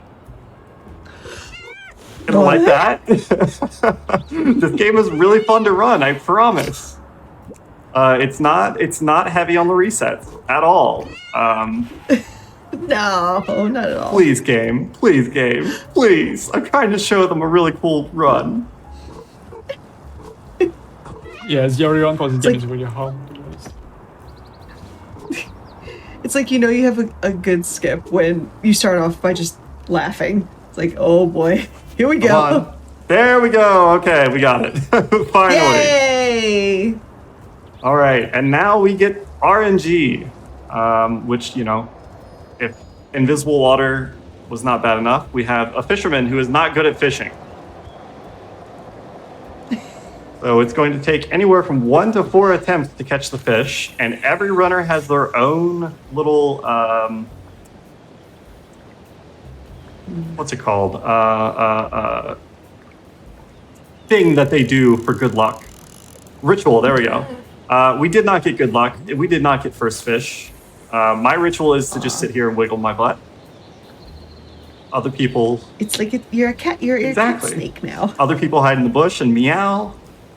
Other people just sit here and watch patiently. I am very impatient, so I do the butt wiggles. Kitty wiggle, I love it. We did not get second fish. This can go all the way up to 4 fish. So that's fun. Chat, are we getting 3 fish or 4 fish? Let us know right now. And do we have worst RNG or second? Oh, we have worst RNG. Let's go. Hey! Love it. Thank you, fisherman. I'm like, this is my kind of run Also, right you here. cannot push him in the water, but you can jump in the water.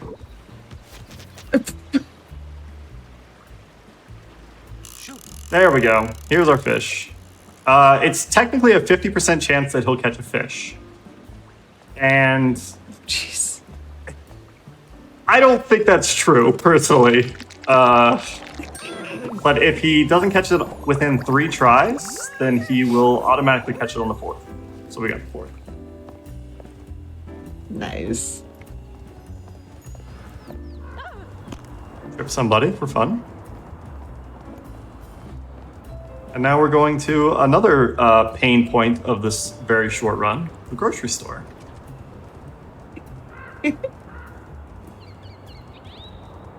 So Nomura, what can go wrong in the grocery store? Maybe just getting caught by the comedy girl. Just maybe. Not really sure about that one. Oh, he's definitely going to catch me. We do a nice little skip there. Instead of pulling the fan out of the way, we just eat the fish as we're flying through the air. And we're going to try to escape without getting caught. Where'd she go? She's just gone. You know what? That's great. Fine. Make it up for the 4 fish right So there. we now have our 2 fish. Normally in this game, when you go to try to get to the end of the game, you need all 4 fish that are in the game. But because we are speedrunners, we do not. We're going to cheese it with just 2 fish. As fish give you stamina, and we're going to make the most of the stamina that we have in order to climb to the top safely, right? Not spicy at all. Even with all fish, this climb is still spicy, dicey, Absolutely. and everything in between. There is a new skip that skips the skip I'm about to do, but this one is far cooler in my opinion. But we're gonna do some parkour. Maybe, if it lets me. All right, we'll do it the slower way. And parkour. There we go. Right across the gap. So now we're actually on the correct climbing path to get to the end. Nice.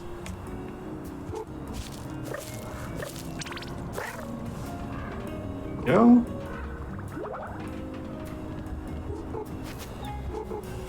It's like, for those in chat that haven't played this casually, you might look at this and go, oh, it's like an 8-minute estimate.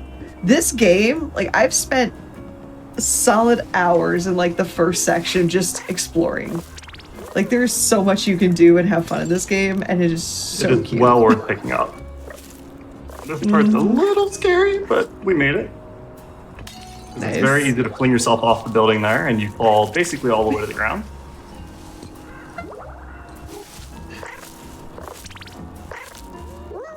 Just barely make that with 2 fish stamina.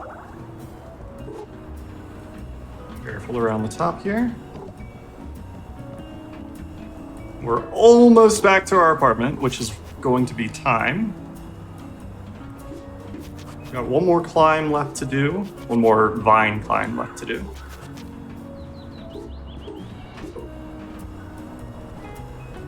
Just around the corner here. I have failed this climb on a really good pace, and it's very sad because here's the end and time. GG. Oh, the invisible water trolled us quite a bit, as well did the plant, but we got there. And now I get to show you the really cute ending where you get to name the cat. We could name it Z, or we could name it RNG.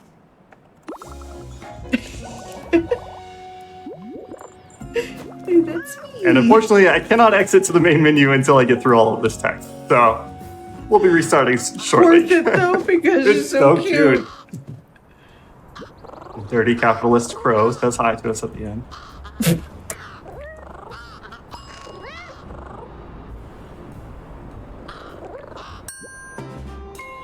All right. Aww. We lay down back in our favorite spot, which is a very dangerous favorite spot. Yeah. Like, yes, I know cats always land on their feet, 9 lives and all that, but, okay. All right, so you have to keep playing there because it glitches sometimes, and then go to main menu. And now we're going to do the any % route, or at least attempt it, because the any % route is extremely inconsistent. Mm-hmm. Like, I got it maybe 4 times in an hour. So let's see what we can do. Let's see what we can do. World record for this is about 26 seconds. Ooh. My record, I think, is like 37 seconds. That is so wild. But you're going to notice a difference from the very beginning. Whoa, oh, almost. Come on. There we go. Just straight through the wall, out of the house. Just, yeah. We're going to pick up our friend Duck here. E-duck. We don't technically need the duck, but I like getting the duck, so we grab it. And now this one's much harder, so let's see if we can get it. Oh, let's go. 2 tries. All right. Now for the hardest part. Oh, we almost had it. Excuse? Yeah, Excuse so you? we almost had it in 1. That was really good. Unfortunately, it locked us in that direction, so I could not navigate to the end of the game. But you got to see the launch at least, so let's see if we can get a good launch. I'll try a couple more tries. Nope, same launch. And we're under the level, so we're soft locked. So this is any %. It's a blast. Don't run it. I beg you, don't run it. I love this. But yeah, we are soft locked. Except, actually, wait, no, they added. Where is it? Gameplay? Unstick me. Hey, look at that. We're out. Nice. It's like the devs know. So we got a little bit more time. I'll see if I can get an actual launch. I forgot that they added the unstick button because I play on the Game Pass version, and the Game Pass patch doesn't come out until a week after Steam patch.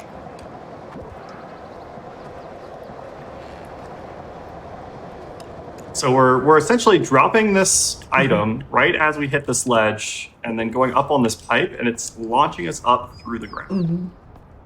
Is the idea. Oh, gotcha. But it's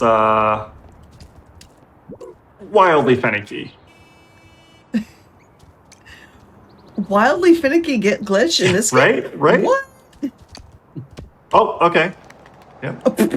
We just teleported up top. Oh, we got a good launch, but not all the way to the top. So we get to fall all the way back down and spin.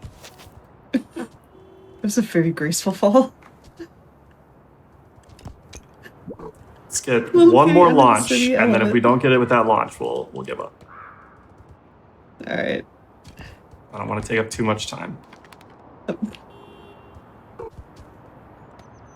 I highly recommend watching the world record of this, though, because it's absolutely bonkers. I do not know how they managed it.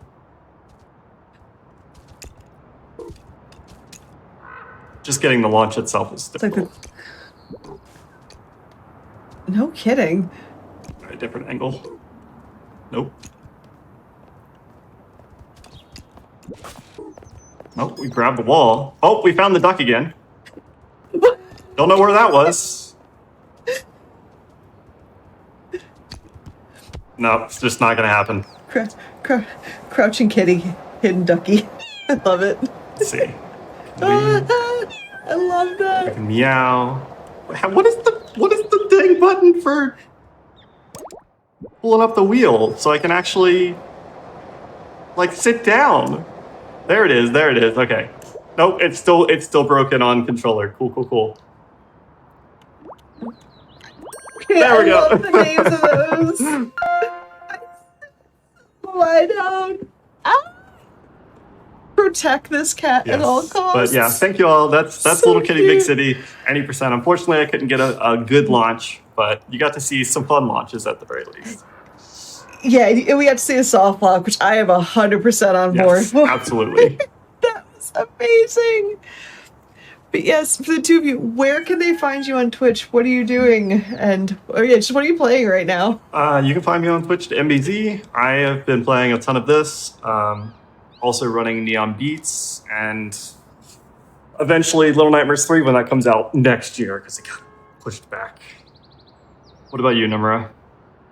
You can find me on twitch.tv/Wonomura, and I'm trying to run this game in to-dos category, in all to-dos category, which is a bit longer version of this game, but still pretty fun. Yay! Chat, give some awesome GGs for an awesome pair of runners and a super cute and awesome run. With that, we're going to go on a break yet again, and we are going to switch gears from a really cute little kitty to, well, a blob in a well? Yeah, it's Animal Well. So, Titan, we'll be right back for some more Express.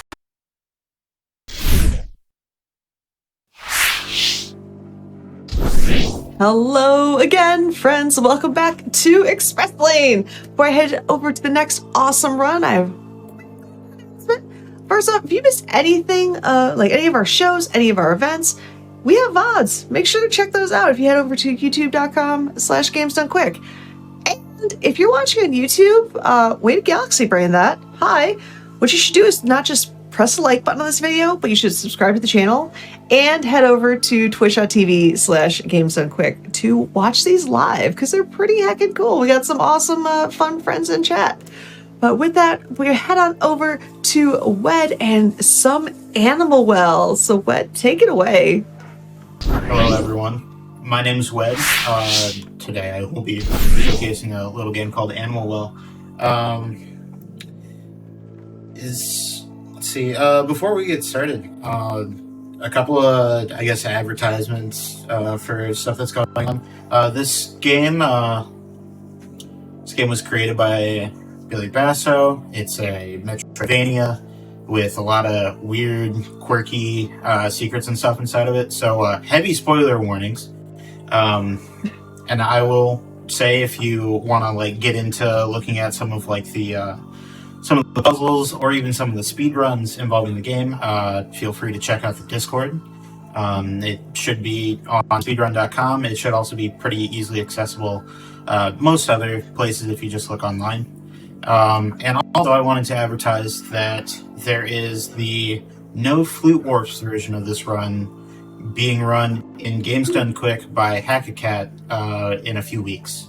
So definitely recommend checking that out when that comes along. Hackacat is great at the game. Go check that out when that happens.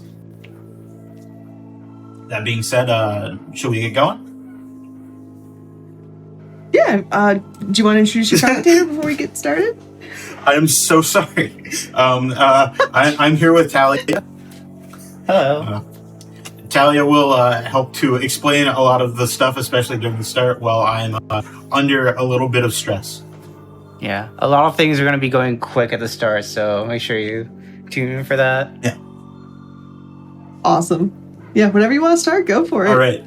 Starting in 3, 2, 1, go.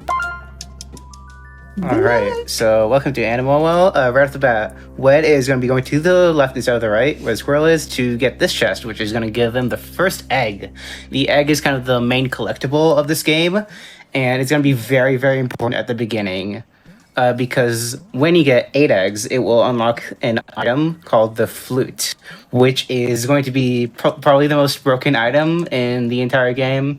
So the first couple minutes of this run is going to be just a mad dash to getting 8 eggs so we can unlock the flute, and then we can keep going from there.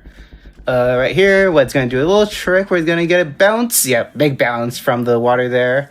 Water's a little funky with how it behaves in the character, with the character. So by getting the dropping platform in a very specific position, we can basically just like avoid it entirely. And he's going to do it again. Nice, super clean. I was actually quite concerned about that. That can be really easy to screw up. Yeah. All right, so this is where kind of the big skill check part is going to start, because to get these eggs more efficiently and to also get another item that's going to be very broken later in the game, we're going to have grab this disc from this kind of cat/dog's eye mouth, and it's going to summon this ghost that's going to be chasing us until... Oh my god, that's such troll. Yeah. Okay, I needed to take 2 damage anyway. Yeah, that is incredibly unlucky. It usually doesn't do that. But yeah, this ghost dog is going to be chasing us until we either die or put the disc back. But it's going to make getting these eggs a lot faster.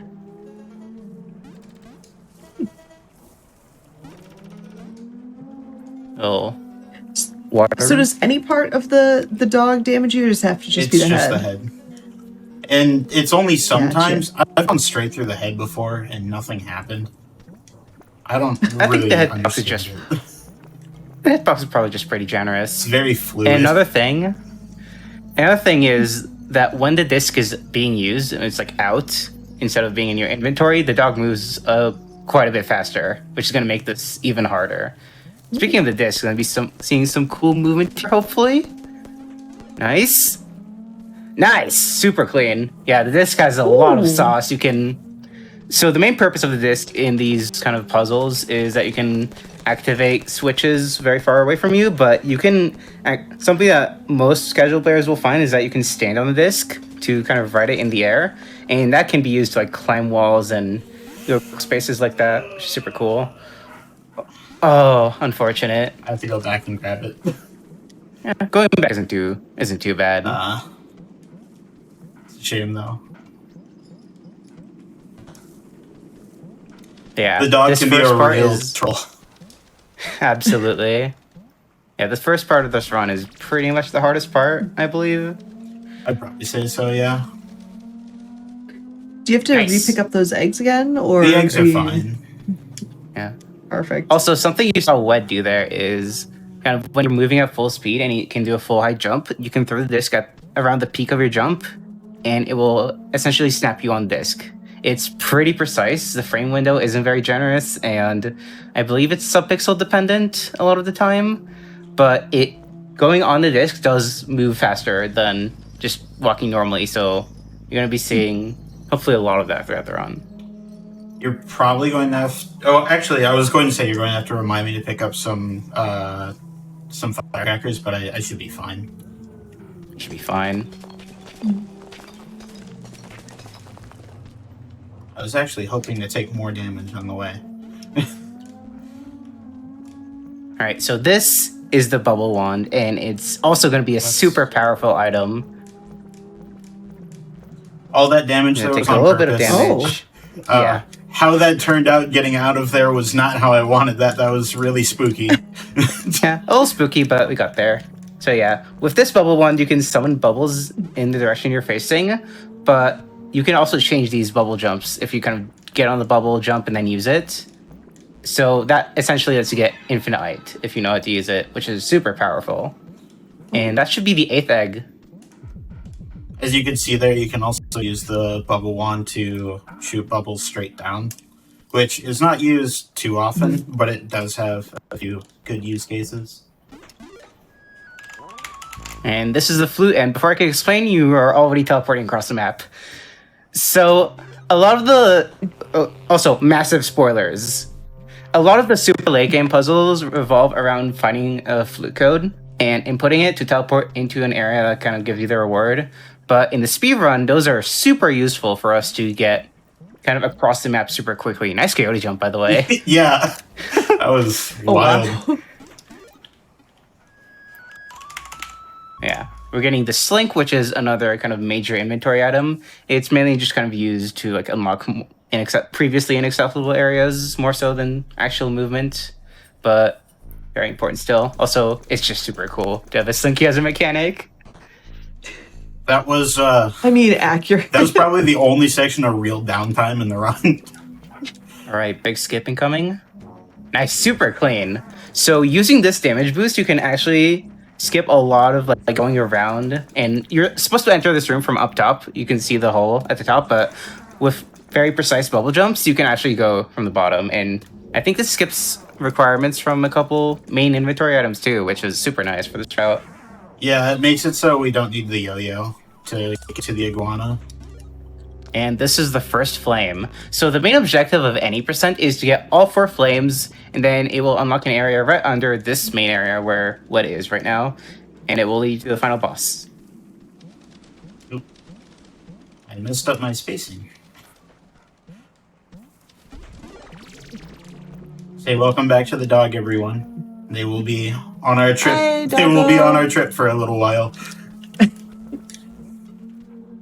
It's supposed to be a dog, but I can't believe it's not supposed to be a cat. It looks so much like a cat. We're using a frisbee. It's got to be a dog. You're right, but I don't know. It's the one time where both pup time and cat time are like joining forces or something. Alright, so Led is now on its way to the second flame of this route, which is actually going to require having this ghost dog chase you for like a significant portion. Yeah, usually you're going around here to go grab the mock disc to put back in place where the dog usually is. But since that's a bit slower to go back down and replace it all like a la Indiana Jones, it's better to just grab it now. Grab it now. Have both of them in our inventory.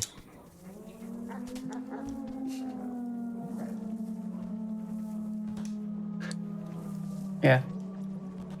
I love how the dog was just like, I'm just gonna catch this frisbee. Just don't mind me. That's super clean frisbee jump. Oh my god. That one's always concerning, because that's the one that you have to get. I've been screwing that one up lately. It's fun.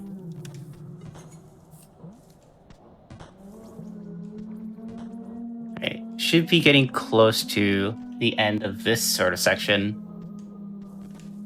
And yeah, you can see now that we have the disc and the bubble wand and the flute, things are going to go very, very fast.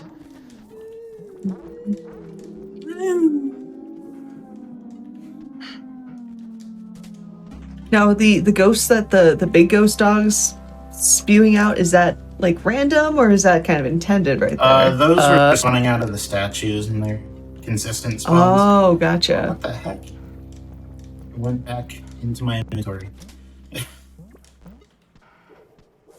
Nice. Yeah. Switching between bubble climbing and then disc climbing is super nice.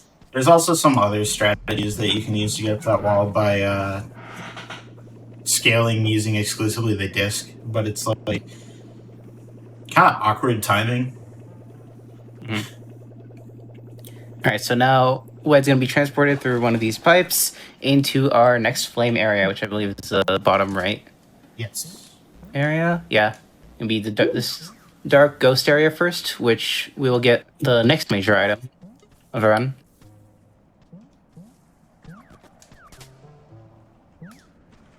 This area is like just the graphics on this game are stunning as they are, but this area is just like so gorgeous. Yeah, this game is super pretty. It has just a very unique style to it that I'm absolutely in love with. All right, so now Wed has the yo-yo. And first of all, he's going to teleport into this sort of fast travel hub to get back here. And the main use case of the yo-yo is to kind of pass through these one-way edges and let you hit buttons. Oh, I saved that. Cool. Nice.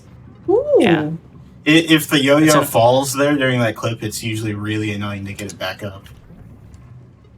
Yeah, quick yo-yo clip to kind of skip the room above us, which is a pretty long room, and lets you toggle the direction of the moving platforms immediately.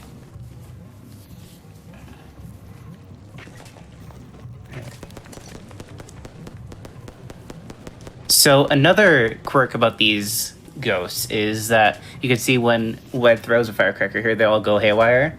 And we actually used that here to get one of the stray ghosts to hit the button instead of us having to like go for it manually.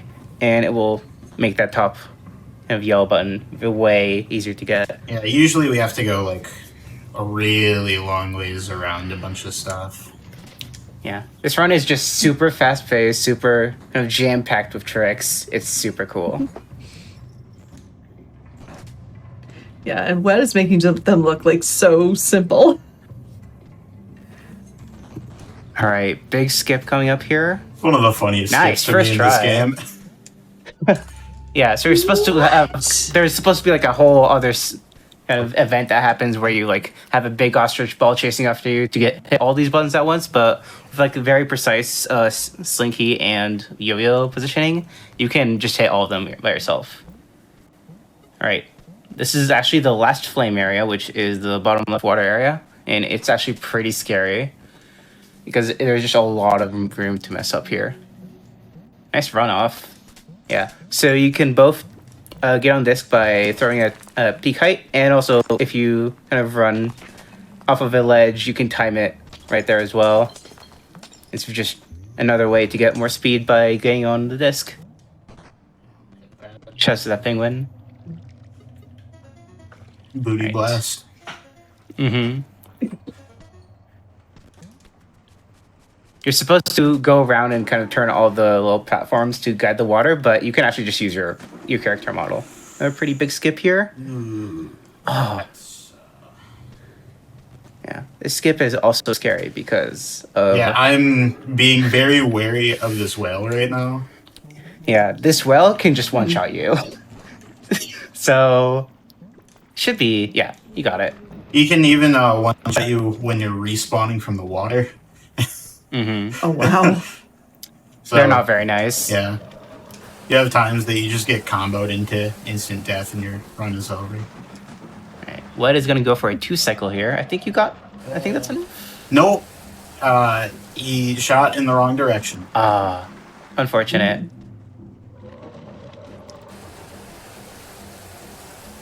So this seahorse thing that shoots water at you, it doesn't actually shoot water randomly from a random position. You can manipulate where it shoots water from and what direction it shoots water in by just kind of where you stand.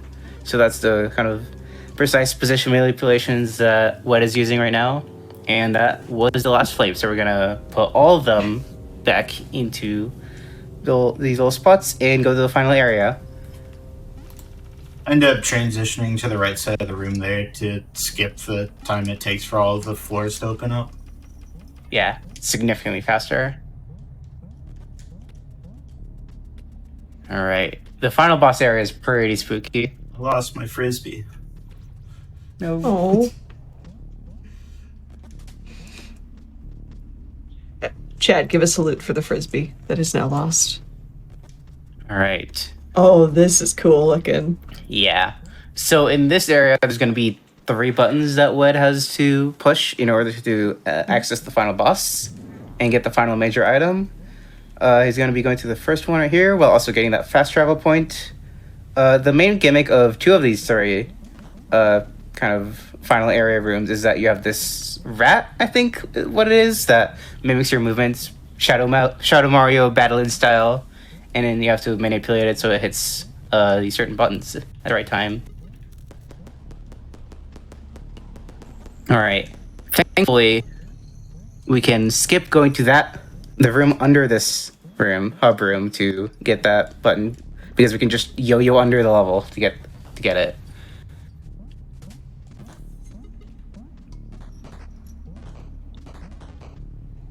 Nice.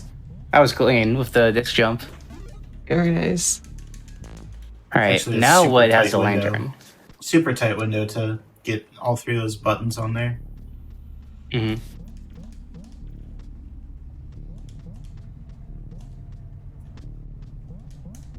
So with this lantern, that Wed is going to be able to go through all these kind of ghost sprite tiles and access the final boss very shortly.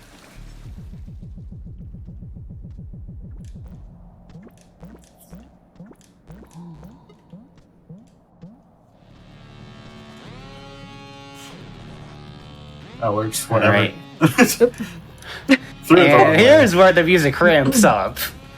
This is the Manticore. Ooh. The Manticore is really scary, but it doesn't actually it can't do that much harm to you if you time the lanterns activations and the firecrackers well. Nice clip, by the way. Through the screen transition there, avoid going all the way around. Yeah, there's So, yeah. an offset by 1 tile right between those rooms. So there's just an open space for you to go through. The little, Yeah, you can go. go on. No, just again, Wed making it look just so effortlessly. As soon as you said clip, I'm like, wait, what? Huh? Of course, I get the Yeah. frisbee surf after I pull out the platform. No, Yeah, Wed is doing all these tricks back to back to back super cleanly. Massive props. This category is hard. That's not. And time. Oh, that was amazing. Yeah. Oh my gosh, GG, seriously.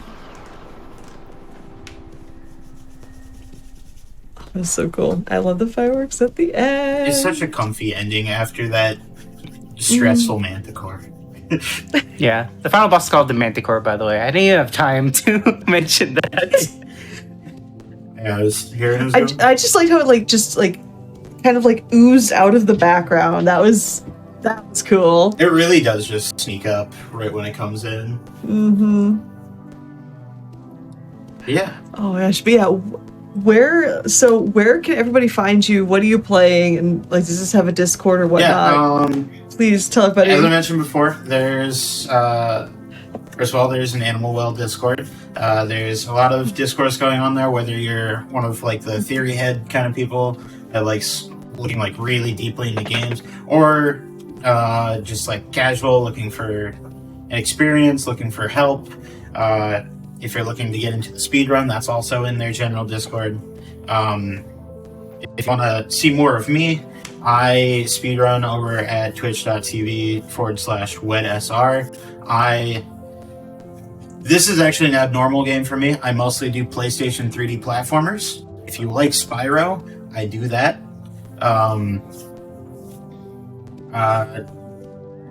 Talia, I don't know if you have still been streaming recently, but I know that they're very good at Celeste and other stuff as well. I just want to mention that once again, this game is going to be ran by Hackacat at SGDQ this year in just about a month. He's going to be running a different category than Wedge showcased here. It's going to be no flute warps, so that's going to have some interesting routing to get around that option. Yeah, if you want to Make sure see you catch this it. game with significantly less egg, then I will recommend that. Last egg, I love that. Yeah, and one final closing comment I mentioned, chat. This game, it's less than a month after it's been released, and I'll add on to that. Every single game you've seen here tonight, including our final game, Crow Country, all of these came out after like middle of February.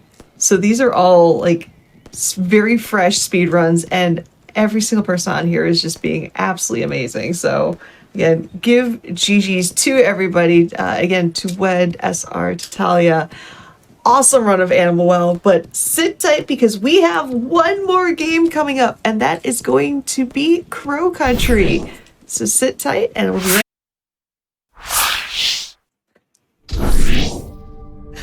Hello, friends, and welcome back to our final run of this episode of Express Lane. And, you know, I like causing a little chaos and confusion, and apparently we're introducing somebody to a new day of Hotfix. So I'm just going to hand it over to Juho, and so Crow Country on totally not... yeah, this is a different show for you, isn't it? Yes. Hi, my name is Juhors. Apparently I'm not on Speedruns on the Crypt, which is tomorrow. Right. Yeah.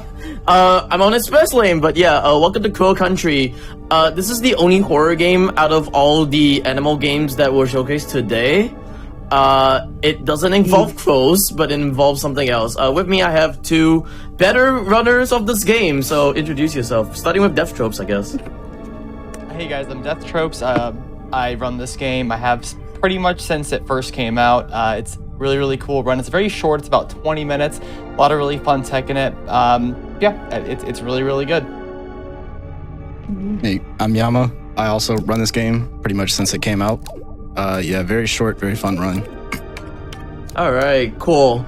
We're doing the any % restricted, which is the glitchless version of the game, so time starts when I actually go to survival horror right here. You will hear both of these guys commentate as I run this game because this game is really quick and fast-paced, and I need to really focus on a lot of stuff in this game for some reason. Anyways, time starts in 3, 2, 1, go. Good luck. Any one of you want to start off with the story of what Crow Country is? Go ahead, Yama. Pass the buck. So pretty much the story is our character, as we know her right now, is Mara Forrest, a detective. So this amusement park was shut down after an incident that happened in, I forgot what year exactly. But the owner, 1988, Edward Crow, I think, yeah. 1988, we'll go with that, because I don't remember. But the amusement park owner, which it's named after himself, Edward Crow, is suddenly missing. So Mara Forrest is here to uncover what happened. And you'll see throughout the run why it's abandoned and what is actually going on here. I won't get into the actual story points, I guess, yet, because... For spoiler's sake as well, throughout the run. Because I do suggest anyone play this game if you haven't. It is a very charming... Casually, it was probably one of my favorite indie horror games in a very long time. Same. I love that you timed saying charming, and then that guy showed up on screen. The giant skelly man. Perfect. Yes. Yeah, so this game actually just runs like how like Resident Evil or like some PS1S kind of games are like. We're coming up to like the first mini boss of the game. Shoot this clock right here. Stand right here. Oh yeah, mini boss. Wow, cool. This guy's gonna die. Boom, he's dead. Yep. When I saw that on Punchy's stream, it was absolutely insane because all of us stood there and shot that thing for however long. Yeah. But then I watched Punchy just destroyed instantly just by trying something. Yeah, I think casually I threw like 4 grenades at it. So yeah, same here. Something like that. Yeah, this game has quite a few like dev intended skips, which is really nice. Coming up to our first character right here, which is an attorney. I think it's called Julie. Yeah, Julie's also finding who where Crow or Edward Crow is actually in this game. So there's that. Both of these characters are actually finding out finding where the same person is, which made the whole theme park and whatever monstrosities these are as well for this game. All right, let me actually move away real quick. I'm gonna try to pick up ammo and such. You want to talk about the macro stuff as well, because this macro stuff, no. Right. So when you go interact with text or NPCs in this game, you have to press the button individually to skip their text. That's really not good for your hands, and it's also a little, I guess we could say, unfair, because not everybody is going to be able to mash their controller, and also nobody wants to break their controllers speedrunning this game. So the community decided to allow us to use macros, whatever form, to auto press and skip through these dialogues. So that's why you'll see the text going really fast when he's talking to NPCs. Which is nice because I'm sure you guys feel the same way. My hands would hurt after running this for a few hours. My I'd be thumb in so tip much pain from smashing A and B back and forth. Yeah, I could only run this game for maybe like 3, 4, 5 hours before my hand is just done. Well, something else that I was doing as well before the macro was I would mash my controller. That would also mash my keyboard keys at the same time to make it a little bit easier, but it would still just hurt brutally, and it just wasn't very comfortable either. Right, we got a chain, and the chain is going to be used for this part right here. So basically, I'm supposed to be getting a mask for a little hedge maze later on in the game. So there's that. Yeah, the game is pretty much like one big connected puzzle in a way. Like every piece that he goes to, or every room he goes to, is at a specific point to get a very specific item that is needed to progress, essentially. It's kind of like your classic Resident Evil or like Silent Hill. You go through an entire area to find one key to progress through the next area. You'll use a bunch of the items you find to get one item to let you go to the next, like, I guess, milestone part of the lore, what have you.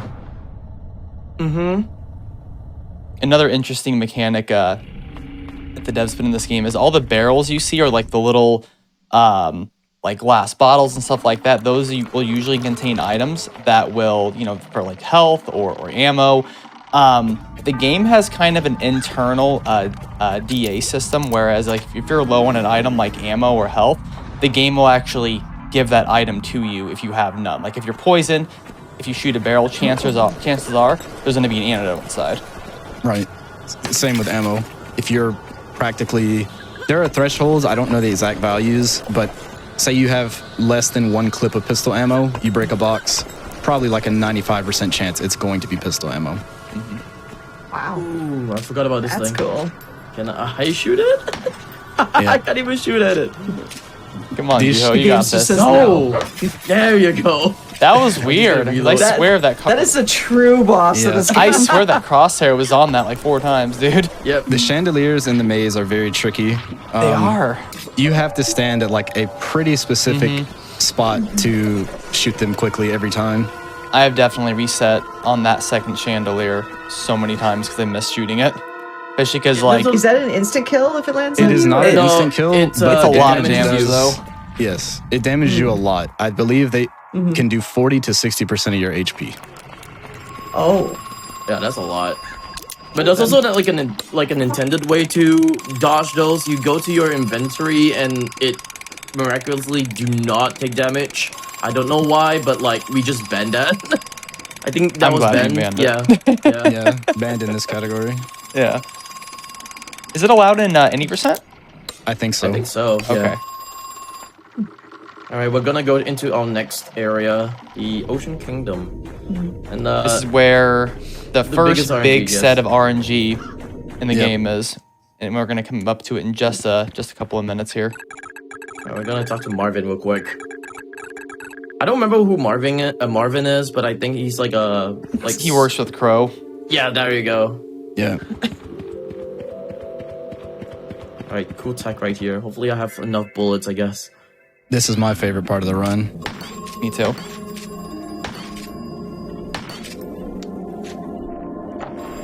Nice job.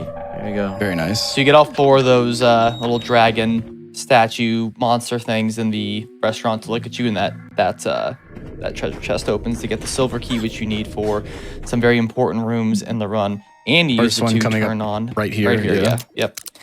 Do you guys like the arcades? arcade?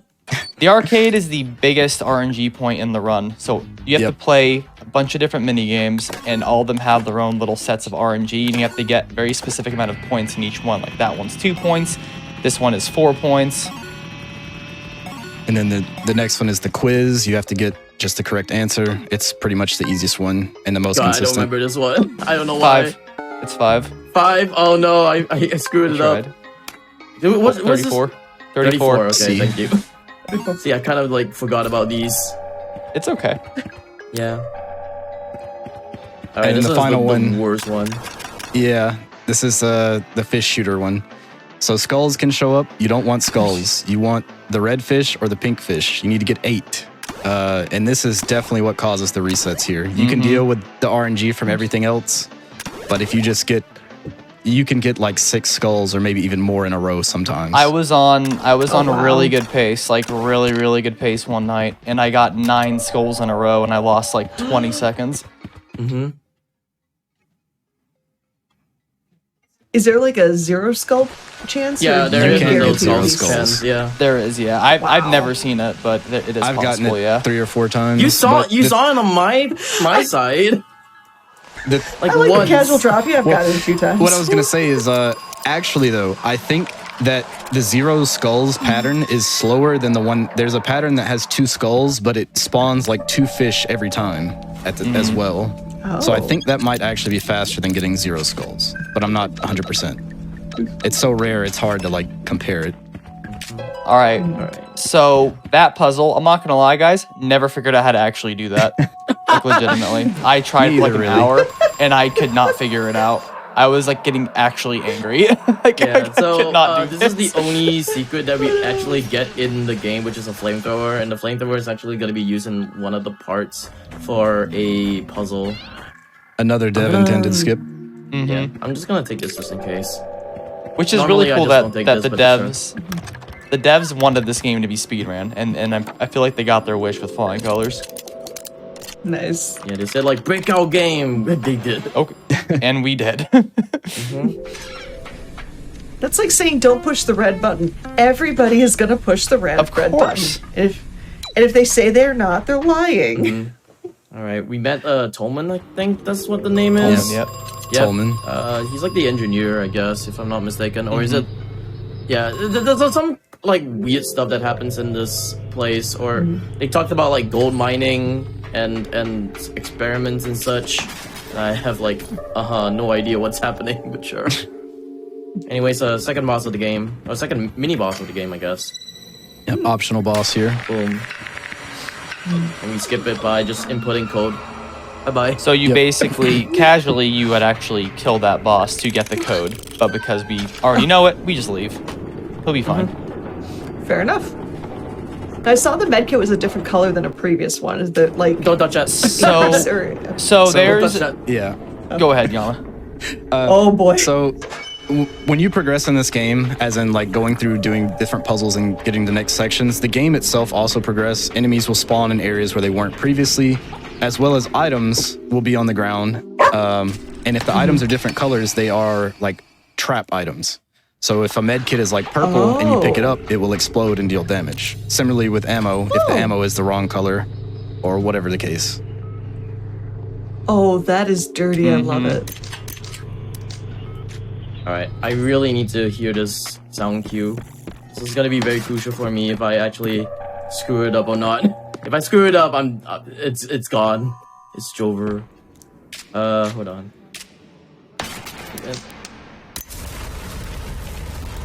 Just hold it till it's empty. You'll be fine. You got it. Alright, cool. There you go. Nice job. Got it. Yep. So normally for that So puzzle, what are you listening for there? the little crack of like the glass crack. Ah. Gotcha. Yeah, if you don't hear that, it's over. It's just over for the run. Yeah. So that skip was dev intended since the beginning, but funny enough, it used to be tied to FPS. If your FPS wasn't high enough, you would need more than 20 flame rounds to break it. But now I believe I think the dev said it just takes 15 ammo, but there seems to be a little bit of variance. I always have to have 20. Which isn't a big deal, but I always have to have 20 for that thing. So you notice the platforms on the floor. He also preemptively put in the entire code except the last number so that after he flips the lever, he can just press the 6th button and then immediately leave, skipping another optional boss. Oh, wow. You can hit all 6, right? And then do the lever? I have never tried it. I think you can. I think I used to do that, actually. I think I used to do that before I started. Because I started doing it the way that everybody else does it. Just in case, like, something else happened. But no, I'm pretty sure I would hit all 6 first before hitting the lever. The mini-boss can also step on the tiles and mess up your puzzle. That's what's happened to me I don't know if before. that happens after you enter it, though. Just gonna waste ammo just in case for now.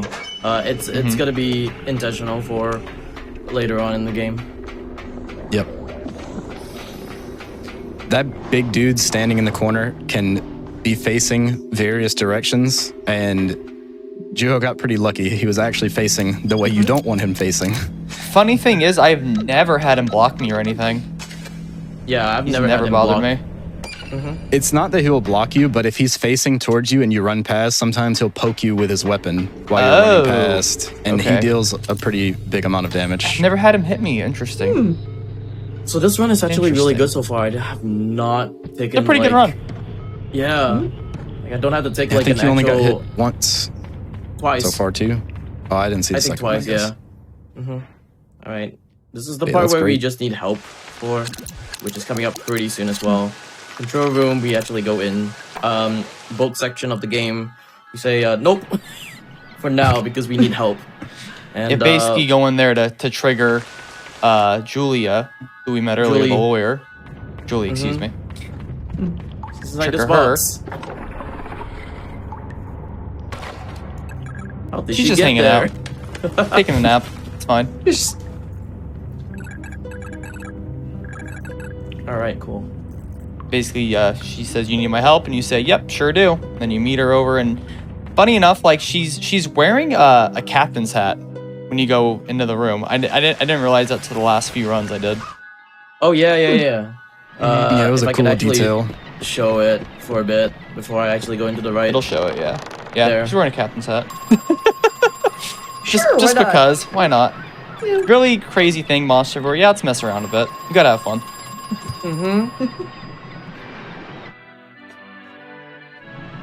I like this part. This part is cool. So we're Got here blocked. because we need a battery to power an elevator to take us to the end of the game.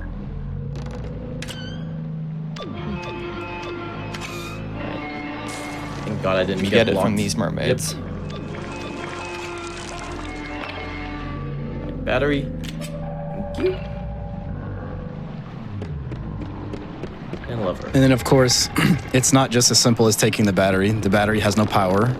So the next step is to go and recharge the battery. Back to the underground where all those fun mine carts are and stuff. We had to charge the battery, then go all the way back up again. All right, over here I'm just gonna That waste sounds about all right. my ammo, which is I think it's fine. All right. So normally you can't really use your gun on like the elevator or even at the minecart, but I just do them anyways. So when you hold down the trigger button, you And we get rid of our actually just ammo do that. because of... Oh, sorry. Let's go. I was gonna say, and you get rid of your ammo because of a little bit of tech we use in a few minutes near the very end of the game. Yep. And we'll point it out when it gets there. I would say it's a dev intended skip, but I think it's more like a fail-safe, actually. I think it's more of that as well. I'm gonna heal here just in case later on. Yep. I would because of the lasers. Yeah. Yep. Not lasers. Yeah, you can see- electricity. Right. So, Mara has animations, or kind of, depending what her health status is. So you saw she's like limping or holding her stomach or whatever with her left hand. That can indicate that she's damaged. To like caution.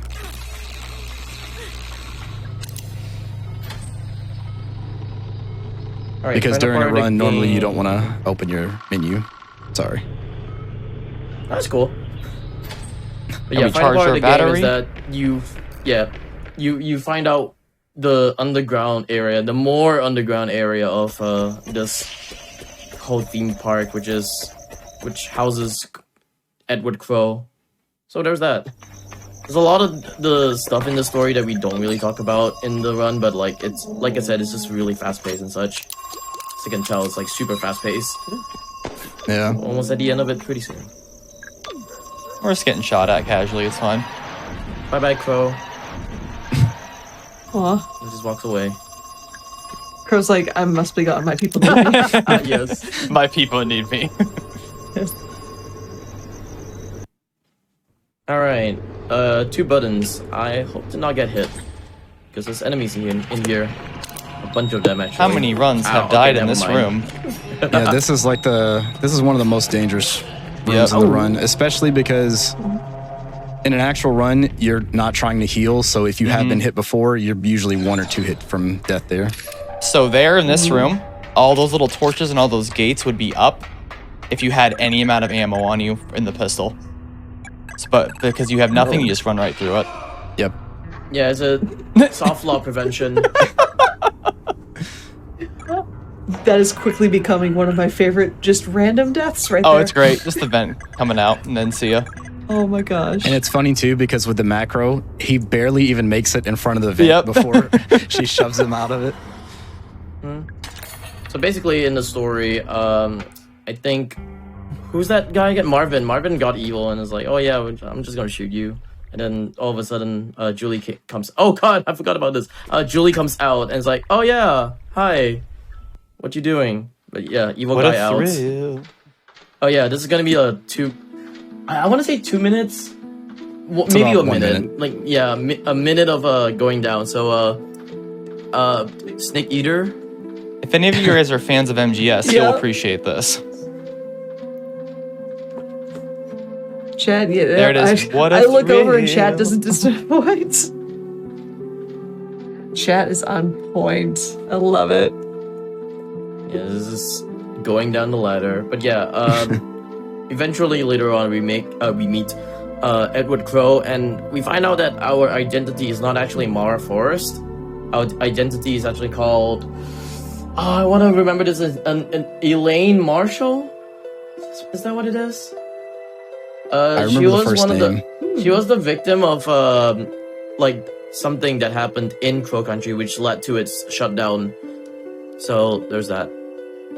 Oh.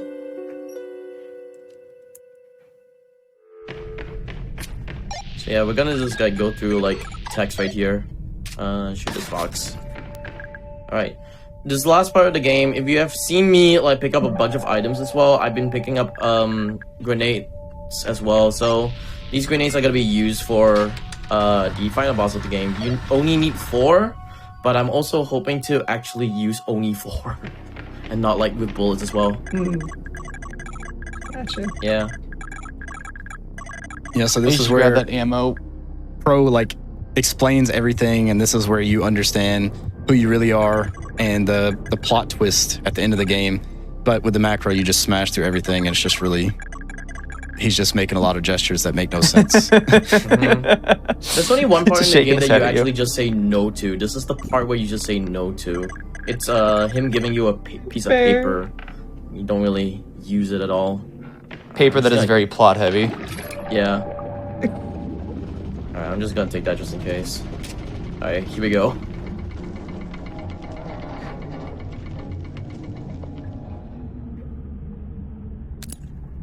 Might be too early. Chat the M. Night Shyamalan Yeah, twist. it's too Nice. early, I guess.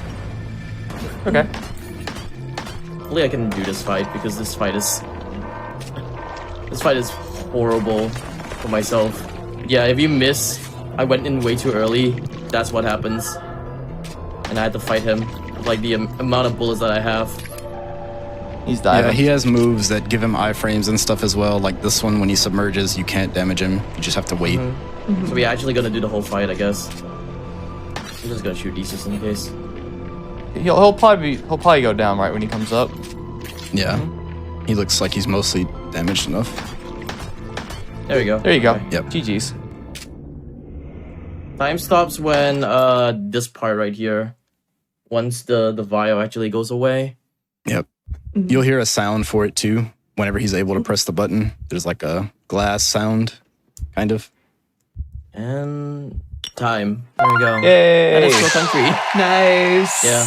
GG's. Yeah, at the end of the game, basically, all of these people were infected, and the vial was actually just antidote. So, we got the antidote, and we got out of there. Like 3 of us got out alive.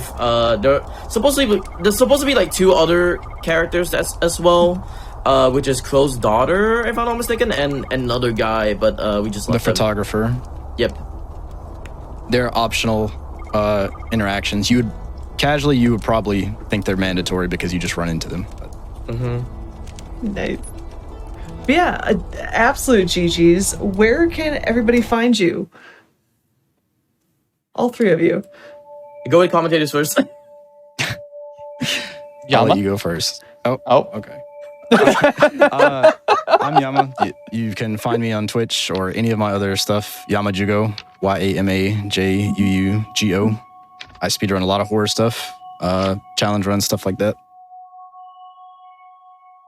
Cool. Yeah, my name is Death Trips. I speedrun a lot of Silent Hill games, Resident Evil games, Crow Country, obviously, and then some other various horror games. Yeah, if you come to my channel, Death Trips, on Twitch, you'll find a lot of horror stuff, especially Silent Hill. And I'm Juho, or Juhors, that's Juhorse. I run a lot of horror games. I'm as you can tell, horse speedrunner as well. I have been playing a lot of Souls-like games lately.